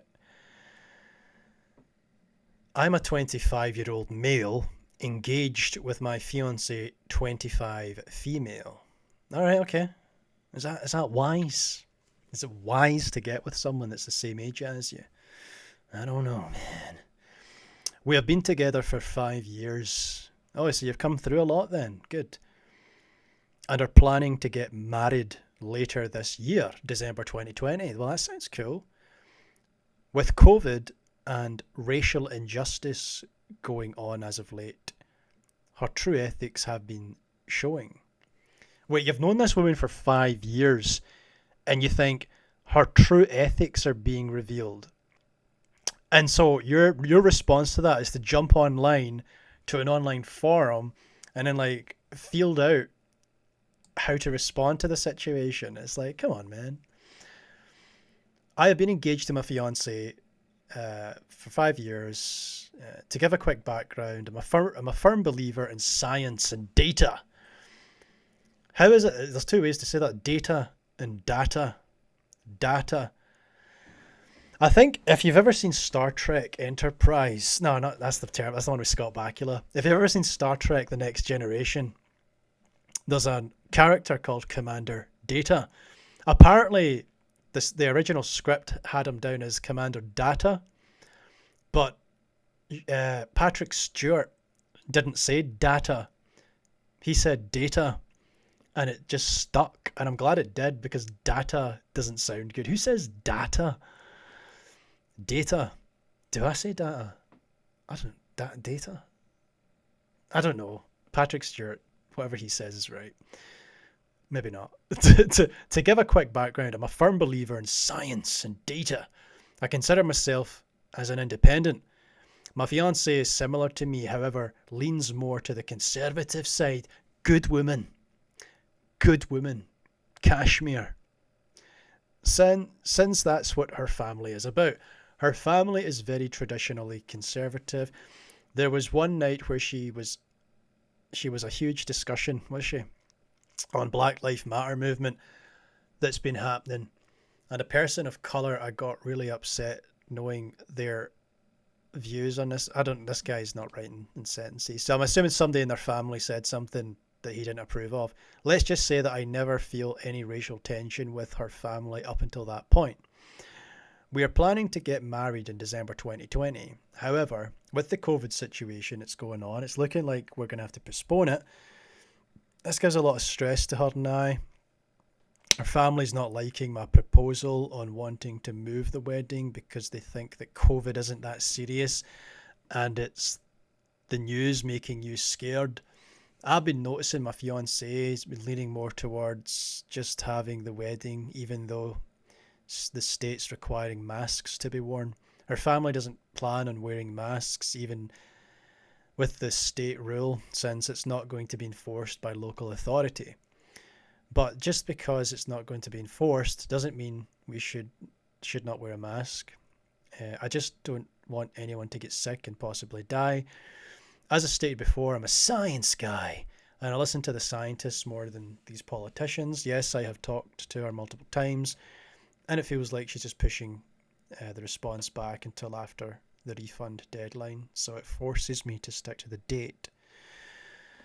Okay, so in this guy's situation, what he has to do is break up. Not because I disagree with his partner, but because they disagree with each other on some... No, wait, sorry, I'm going to the nuclear option already. They don't have to break up, right? They don't have to break up. They can talk about this, right? They can genuinely... Like, I think you can come together on these issues, right, and really broach them. The problem is, these are intensely political times. It's tricky, man. It's tricky to navigate. First of all, what he needs to realise is, I'm gonna give this guy a comment as I'm talking this out. Okay, I'd say, sir, just like that, right? You need to recognise that no movement is perfect. While the BLM sentiment is part of a functional liberal democracy, the organisation BLM is a Marxist, godless, family, anti-family,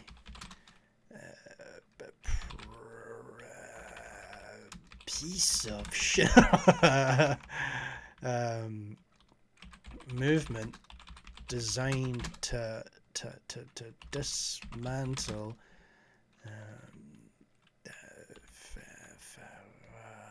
the underpinnings of the USA under the guise of a morally righteous cause. Be wary. Look into this and it'll bridge the ideological divides. Listen to some conservative black people. They have voices too. Right? I think that's good advice. And then I would say, regarding the masks, I mean, I would try to postpone things, because if even one family member dies,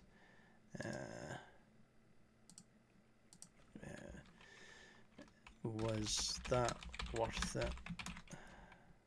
Worth not changing the date?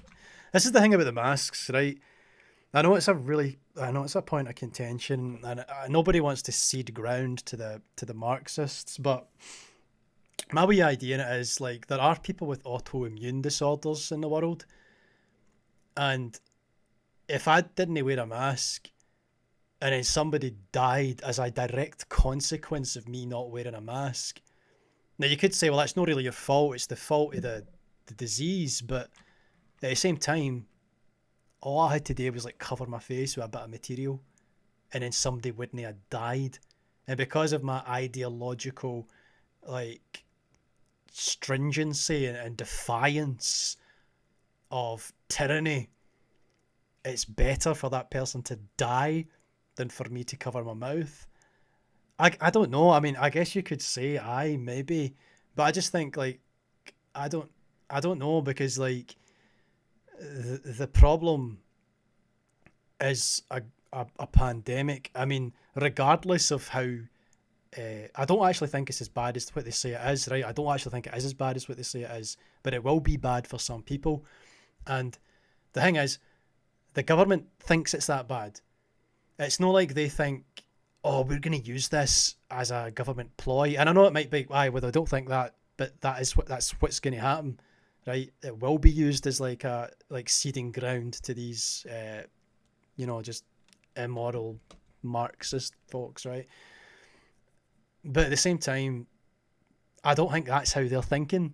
Sure enough, that might happen, but that's not their modus operandi. I genuinely believe they just want people to be safe. And so, and I guess then the issue is, well, if that's what they believe, then suggest it to us. Don't demand it of us. If you demand it of us, you're snuffing out the very foundations of a good society. That's reprehensible. You cannot do it as a matter of principle. And I understand that and I respect that. I do. Yeah, I do. And I guess I wouldn't actually tell people and demand people to wear the mask. I don't think I would do that. So then, oh God, it's so complicated, right? Because at the same time, it's like for these conservative people to say, no, I refuse to wear a mask now. I refuse. I would have, like, are they thinking I would have worn a mask? I would have done it out of the kindness of my heart, whatever. I would have done it. But because it's being mandated by the government, hell no, I'm not doing it now. You can't make me do it. Is that what's happening? Because even that's so twisted and bad. It's not bad, but it's kind of like, it's so complicated, man, because it's like, as individuals, should we be so swayed?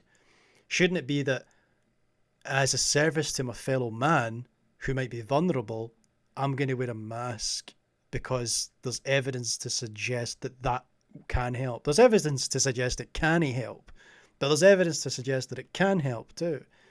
Just like through a basic experiment, if you do the where the air, cover your mouth, they cover their mouth, you know what I mean? Oh, it's so tricky. Right, so what do I say to this guy then? I'll just say, regarding the masks, I mean, I would try to postpone things because if even one family member dies, was that worth not changing the date?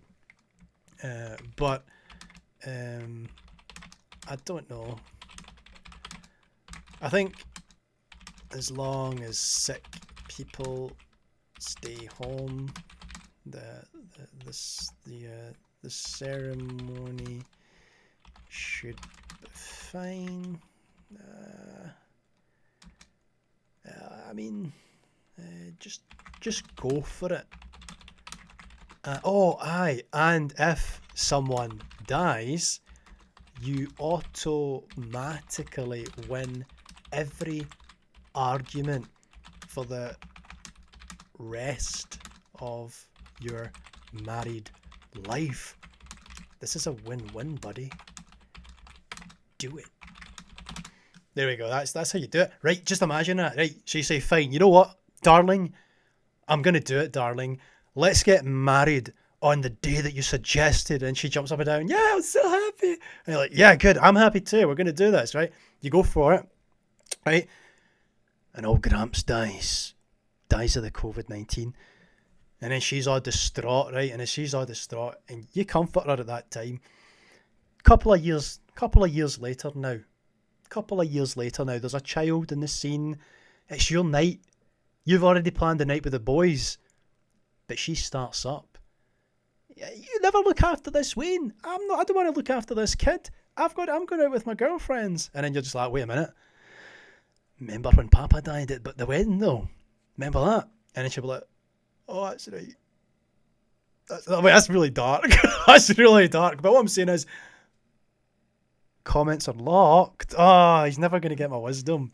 Anyways, that was a waste of time. But at the same time, dude's dodged a bullet. You know what I mean? I think a dude's dodged a bullet. Or she's dodged a bullet. It depends which way I see it. Okay, I don't want to read that one. Oh, there's some bees. Greta Thunberg. There's a person, right? She's probably quite interested in bees. Bees are pretty cool, you know? I like the way they attack the hornets, where they create like a little cocoon around the hornet, and then they heat up the space round about it until they exhaust it and the thing just perishes due to the heat. Man, I'm looking forward to getting these little chicks on camera. I'm going to film them. I'm a 37-year-old female concerned that my friend, a 32-year-old female, and her husband, a 34-year-old male, are trying to take my 4-month-old son away. That's a very specific concern to have. What are you talking about? Every time she comes over here, she automatically picks him up and walks away with him. I think you're being a bit paranoid. I think your friend just loves your son, maybe. I asked her if she wanted me to take him just to gauge what she would say, and she said no and walked away. I'm just trying to get this into my head. So your friend comes round to your house. The first thing she does is pick up your son and walk into a different room of the house. You're like, Samantha, I see you've walked into the kitchen with Darren. Do you want me to take the weight off you? Do you want me to take the? I'll hold them. No. Right, you gonna come out the kitchen? You're staying in the kitchen. You're staying in the kitchen with Darren. Right. No, thanks for coming round. Thanks for coming. Like, what is happening? Obviously, this person is not portraying the situation as it's unfolding. They're mental. They're absolutely mental. Right? Every time she comes over, she picks him up and walks away. What does that mean? Walks away? Where is she going? Are you in the basement, Samantha? Right, it's just, I've got to get Darren ready for school in the morning. He needs to go to his bed. What? You're just going to stay in the basement? All right, thanks for coming round. It's getting weird. I'm just going to jump onto Reddit. Hang on. She said that her and her husband were wanting to have another one, but they were thinking they were getting too old. How old are they? 37 and 30. That's not too old. I find it really funny though that she automatically wants to take my baby and walk away with him. Dude, you are so paranoid. Like, you are, like, this is borderline. Like, you need to get some medication for this, man. I'm a single mother, and while it's not easy going, I'm doing okay. She's constantly giving me unsolicited and judgmental advice.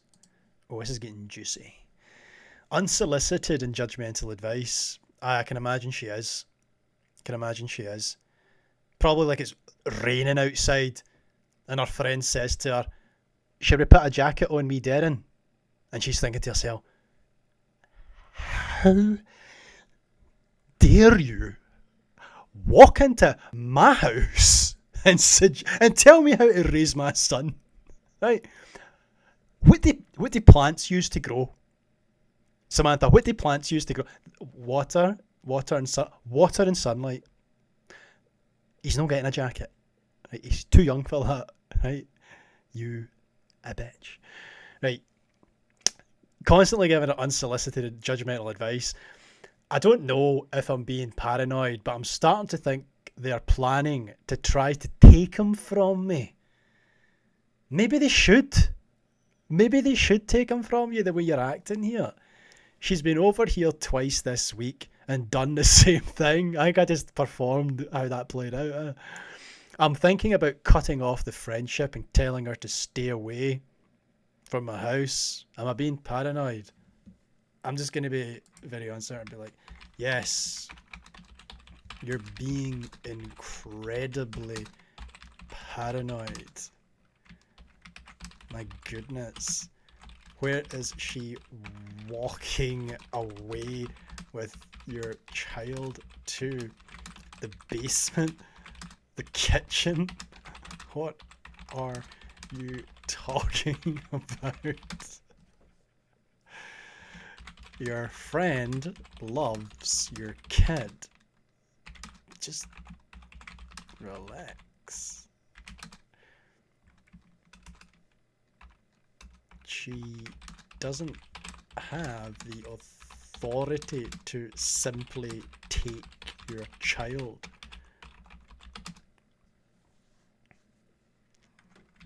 Consider your mental state. A boom. That might sound bitchy, but that's just the straight truth. Some people just lose touch with reality. MGTOW here, pure evil. If you breastfeed your sons, you're training them to be rapists when they grow up. You're basically teaching them that they can touch a woman's body whenever they want. If you oppose rape, stop breastfeeding boys. What a bizarre take. And I notice she's wearing a little rainbow head covering there.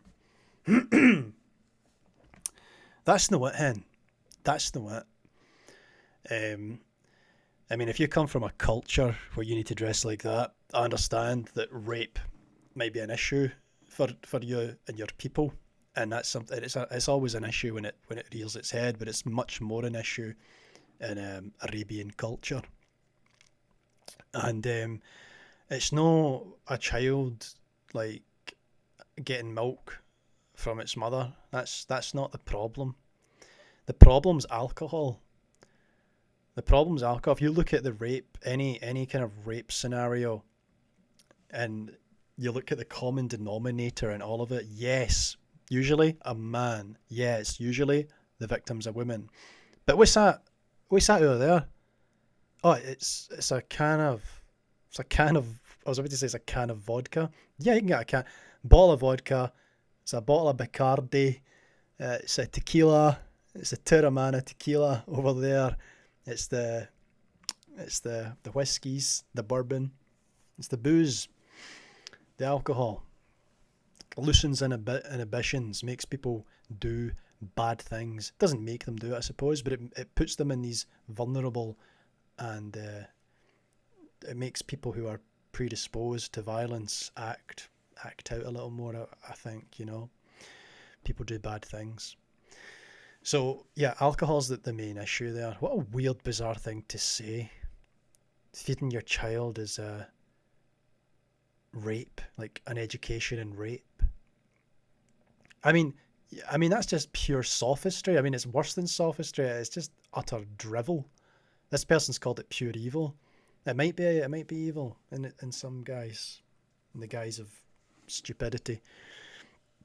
You could see it as teaching a child to honor the woman and see the woman as a source of nourishment, a source of life, couldn't you? In fact, there's evidence to suggest that not breastfeeding your child has more sort of deleterious effects on that child's psyche. It could lead to attachment issues. It could lead to the child not really socializing well, becoming awkward and shooting up a school or something. That's not very good, right? That's all your fault, hen, for suggesting that. That's directly responsible. Another MGTOW one. A fellow man going his own way makes me happy to see it. Oh, I can't read that out. I can't read that out. There's children watching my channel. I can't read that out. I'm Marquis Brownlee. Don't know who that is. Not interested. When you're out of the loop. Oh, she's confused. A weight loss and sobriety update. This is coming from a 28-year-old female, boyfriend, guy's 26, broke up with me because I'm unable to have sex for a few months. Man's got his priorities down. Nah. But I'm not surprised, A 25-year-old man can't wait 2 months to get intimate with you. That's it. Should get married. You should be married and living together. That's the problem, you kids. I feel guilty for telling my boyfriend I would break up with him for saving his ex's nudes. Why would you feel guilty about such a thing? The last thing you want is for your partner to have a collage of nude images of a former romantic dance partner. So this 20-year-old female says her 23-year-old boyfriend and her have been dating for a year. Things have been going great. last night when he went to the bathroom.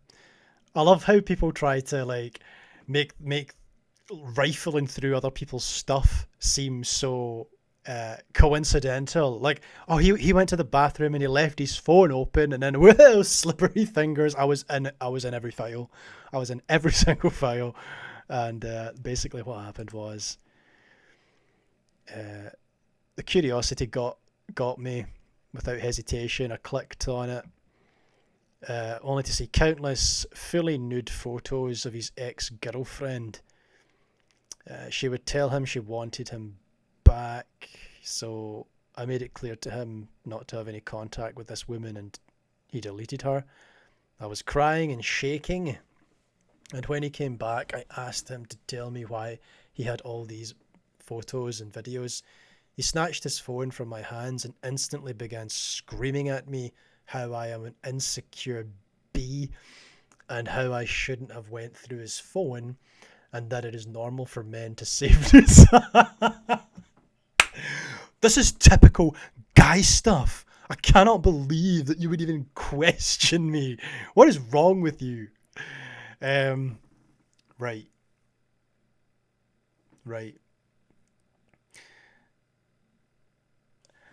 I remember when I lived in Birmingham, I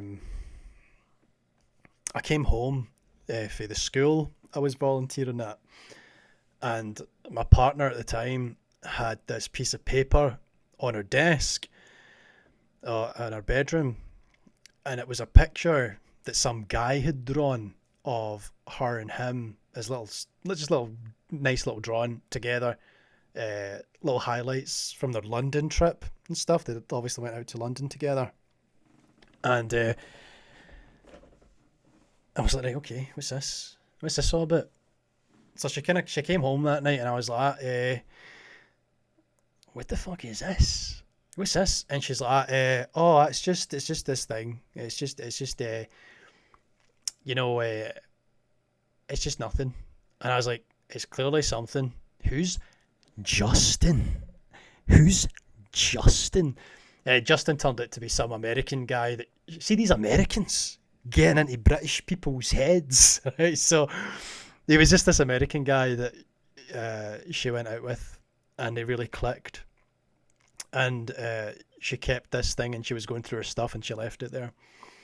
And I was like, right, okay, it's a bit weird, you know what I mean? So like, I sat down with her and I said, well, what's that all about? Do you still like this guy? And she was like, no, I mean, it's not like that. It's not like that. I'm like, what was that? What was that reaction? The answer should have been a categorical no, like Billy the fucking Kid, like taking out the second fastest hand in the West. It should have been like that. No, just no. But instead, she's like, it's a complicated issue, you know. Life finds a way. I'm like, no, it doesn't. I'm like, stop. This is a problem for me, hen. Right? Because I'm not going to take second place, right, to some American man. So we had a wee chat about it, and she's like, I'm sorry, I'm romanticizing a past thing, you know what I mean? It meant a lot to me, and I've not, you know, processed it all. And I was like, right, okay. Major red flag. I don't know, like, for me that was an issue. For me that was like, you know what I mean, a wee bit suspect here. A wee bit suspect about what this person's all about. I mean, I didn't have reason to. Like, she made it very clear that she loved me and she wanted to marry me and be with me and all the rest of it, you know what I mean? Like, way too hard. Maybe that was a red flag too. Like, within a couple of weeks of knowing this girl, she had written me a letter saying, whenever you ask me the question, the answer will be yes. I love you with all my heart, with all the love in the world. You're everything. You're everything. Right? Like, very touching stuff, especially coming from someone who I'd known for so long and come to admire, and I still, you know, she's a fine person, not a good person to be in a relationship with, but a fine person. But no, man, no, can't be doing that. You know, it certainly wasn't any. We didn't have any nudes problems. There wasn't any nudes problems going on.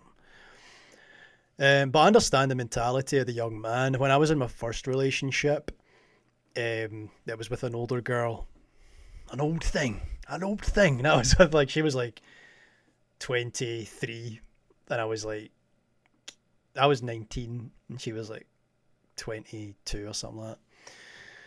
And where am I going with that? No, it's fine. I would say I was a scoundrel. Because I was still kind of being flirtatious with people and stuff like that when I reflect, you know. I was a bit of a scoundrel. No, like a proper scoundrel. I know, like, I wasn't like a proper scoundrel. I would just have conversations with people that would probably be a bit too flirtatious, you know. I would never do that kind of thing now. And no, she discovered it one day. Like, I was on my laptop chatting away to somebody for the university course I was on, and it got a bit and she came into the bedroom. I was sleeping in the bedroom, and she came into the bedroom with the laptop and threw it at me. He's like, "What the hell is this?" And I'm like, what are you talking about, babe? What are you talking about, baby? And she's like, "Who is this bitch?" And I'm like, that I was. You're gonna laugh. You're gonna laugh. I was rehearsing a play. No, I didn't say that. I was just like, I just actually grabbed her. Like, she was so distraught. She's like, get out of my house, get out of my. I just grabbed her and I pulled her out of the bed, and I was like, no, stop. like that sounds really bad, but it was cutesy, right? I just kind of held her and like in a cuddle until she stopped fighting, until she went limp, and then I hid the body in the garden, and nobody asked any questions. No, I just kind of cuddled her, and I was like, no, I'm sorry. I didn't mean to do that.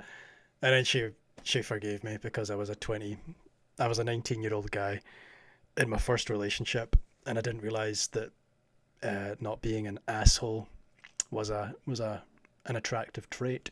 I needed to learn. I wasn't really properly socialized. Again, age isn't an excuse. I don't think age is necessarily an excuse. It's not about age. It's about experience. And I didn't have the life experience or sense of self to really hold myself to a better standard. I was a scoundrel.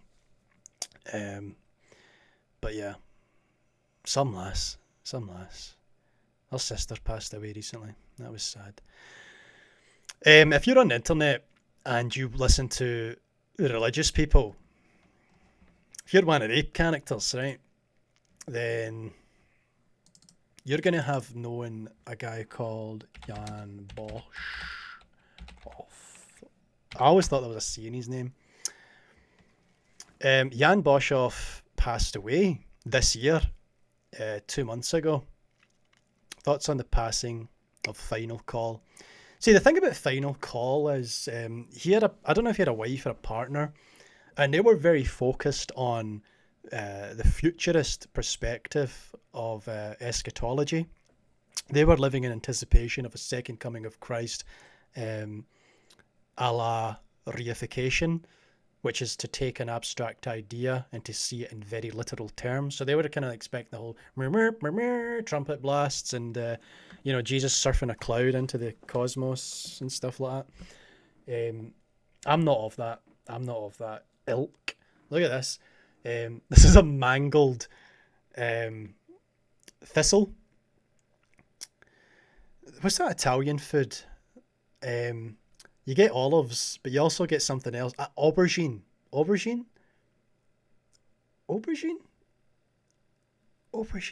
a thistle. Aubergine's a thistle plant. Scotland's national flower. See, what I did is I went out and I collected a bunch of wild flowers. And so I've got like, I took off all the little petals and stuff. I don't know if you can see that. Wild rose, dog rose, all these different roses, they just grow wild in this little nature walk I go on. So I picked up some different kinds of plants and stuff like that. There's a little baby thistle there. I picked up some different kinds of plants and stuff, and then I took my I have that thing you put laminator, and so I wanted to make a parting gift for this Mormon girl who I've been speaking to for the past month. She's very cute, very kind, very uplifting and encouraging. I just wanted to give her a little gift, and when I was hanging out with her and her friend, she was very taken by the flowers and stuff like that, and she's told me like she loved the wildflowers, and I love the wildflowers too. So I picked a bunch of wildflowers, and I didn't know if this would work. I made a little design out of them on the laminated paper, and I put the laminated paper through the laminator so that you could hold it up and you can see through it, and it's got all the little petals and stuff, right? And I made it. Yeah, it didn't work. I mean, it kind of worked. It took all the luster out of the petals. It kind of made the petals a bit transparent. I think just the heat process of going through a laminator did that to them. It's still interesting. I think I'll give that as a sort of attempted present, but then I'll make a better present too. That was just funny. I love all these things though. I love nature, all the flora and all the fauna. I think it's really pretty. So, final call, Jan Boshoff. He speaks about, you know, he seemed to live quite an austere life. He was, I don't know if you'd call him like a brimstone preacher, but you would certainly call him a no-nonsense preacher. He was someone whose message was very stark, very to the point. You know, he didn't come to regale you with flowery language. Circumfloribus. There's a new word I found. Circumfloribus language. He instead was very pointed with his message. Now, I'm trying to remember. Is it final call? Here we go. So he passed away in January a couple of months ago. So his last video was called Wedding Clothes. It's a minute long. It says I've watched it, but I don't recall watching it. So let's see. In Matthew 22, Jesus tells a parable. Wait a minute. He died the next day. My goodness. He uploaded this on the 18th of January and he was dead the following day.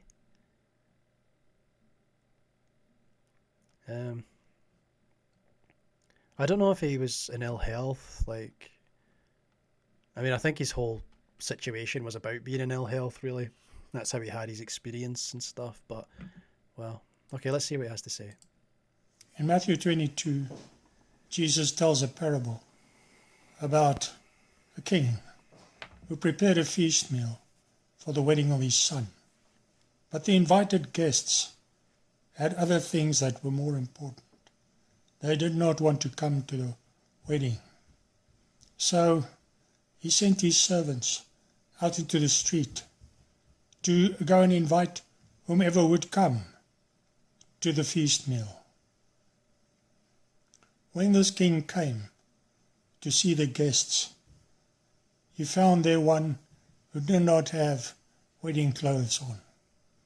And he commanded his servants to take this person and throw him out into outer darkness, where there would be pain and gnashing of teeth. That is what will happen to many of modern-day Christians. They have no holiness and no righteousness. They do not have wedding clothes on. Dear friends, do we have wedding clothes on? Are we prepared for the wedding feast of the Lamb? May Jesus bless you. Jesus Christ is alive. That's just his little piece of the head. God rest his soul. There's a man that's a man with great conviction, regardless of what we might think of his theology or whatever. There's someone that sought to dedicate his last, decade of his life, right up until his last breath, he was preaching holiness. I really think that was the thrust of Jan Boshoff's legacy. It was holiness. And I think it's an important message. not everyone's going to have the same message. Not everyone's going to have the same mission in life. But Jan certainly felt called to preach holiness to people. It meant everything to him, as you can tell. Yeah, he looks like he's in some kind of respiratory distress there. I don't know if that's his heart that was playing up for him again or whatever. But he's certainly taken it right up into the end there. And there we go. So, you know, there was another guy that passed away that I really cared to listen to, Patrick Heron. Patrick Heron was an authority on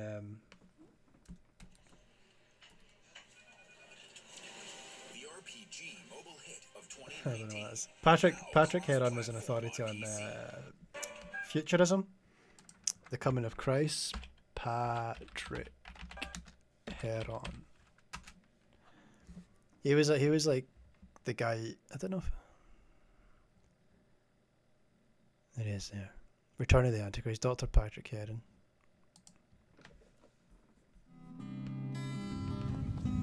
Hi, my name is Patrick Heron. I'm here today to talk to you about my ebook, The Return of the Antichrist and the New World Order. I'm speaking to you today from the beautiful county of Mayo in the west coast of Ireland. And from here, it's next stop, New York.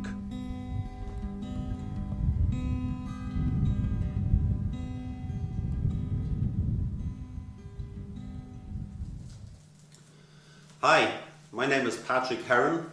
I'm from Dublin, Ireland. Presently, we're on the west coast of Ireland in Mayo, in a beautiful spot. I'm going to talk to you today about my recent ebook, which is called The Return of the Antichrist and the New World Order. And you can have a look at my website. It took my art department a long time to make this, so I thought I'd better get it in there, nef.ie. And you can read there the introduction to this book. And this ebook is soon to be made into a proper book, I believe. So if you watch my website, we will have information about that very soon. Now, there's huge interest at the moment in the Antichrist. Down through the years, many people have been labelled as the dreaded Antichrist, starting with some of the Caesars 2,000 years ago, some of the early popes, and then in more recent times we have Stalin, Hitler, Mussolini, Mao Zedong, and then up to present day when people are insisted that perhaps Tony Blair was the Antichrist, or Bill Clinton, or Hillary Clinton even, or George Bush. In fact, I had somebody sending me several emails insisting that Ronnie Reagan was the Antichrist. And of course, many people, including many evangelicals today, believe that the present incumbent of the United States of America, the President Barack Obama, is indeed the Antichrist because he's so eloquent and because of the effect he has on people when he speaks. But let me tell you that all these people who talk about these people and reckon that they're the Antichrist have one thing in common. They are all wrong.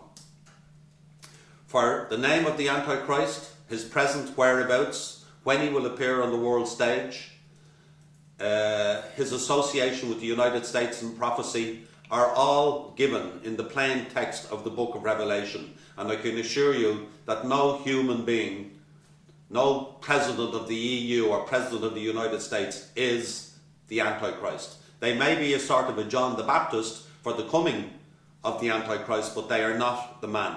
For all this information is given to us in the plain text of the book of Revelation and elsewhere in Holy Writ. Now, the word Antichrist appears only 4 times in the whole of Scripture. In fact, the words the Antichrist appear only twice in the Epistle of John. He's never called this in the book of Revelation. What he is called in the book of Revelation is referred to as the beast. In fact, he's called the beast from the abyss. And the word beast is used in the book. Right, whatever. We can watch his stuff at any time. It's always there to see. But I was really taken in by this man, and I really came to believe in his sort of ideas regarding eschatology. And he is set in New York City. So, yeah, Dr. Patrick Heron, with his 192 subscribers there. Jan Boshoff, Cool guys. They both believed in the rapture, I think. Pre-trib, post-trib, I don't know the specifics. But no, the only thing that really matters is our relationship with God today. So I don't know. I feel like I don't know how long I've been actually streaming for. How long I've been streaming for? 2 hours ago. Yeah, I'm gonna leave it here. Yeah, so like once I get my channel, like once I'm starting, I don't know, I'll probably leave it until, I don't know, maybe 2 weeks time. I'll get another kind of like pointed video up. It's a 10-minute straight to the jugular on some issue. I'm not quite sure where it's going to be yet. You know, tends to be these things will just kind of like come and stir in my mind for a while. But we'll see what it is. Anyways, that's eating up some of the night. I'm having a little bit of a, not insomnia session, but just a little bit, you know, of a night owl the past few days, which is why I've jumped on here. I'm probably not going to leave this one up because I don't think I've said anything of particular note, but I'll get a proper video up soon. In fact, the next video I'll put up here will be the chicks. I'll get the wee chicks. It's something else, man. We've never raised birds before, so we've got these little quail. We've got little king quail, like Chinese painted or whatever, and then the normal, what they might call jumbo or just brown quail. And one of the little brown quail is actually hatched, so I'll get a little video of that. I'll use this camera over here, which is a proper camcorder with some decent quality. If you ever see a good quality video, it's been made on this Canon. Alright, well thank you very much for watching, guys. Thank you very much. And I'll see you all later. God bless.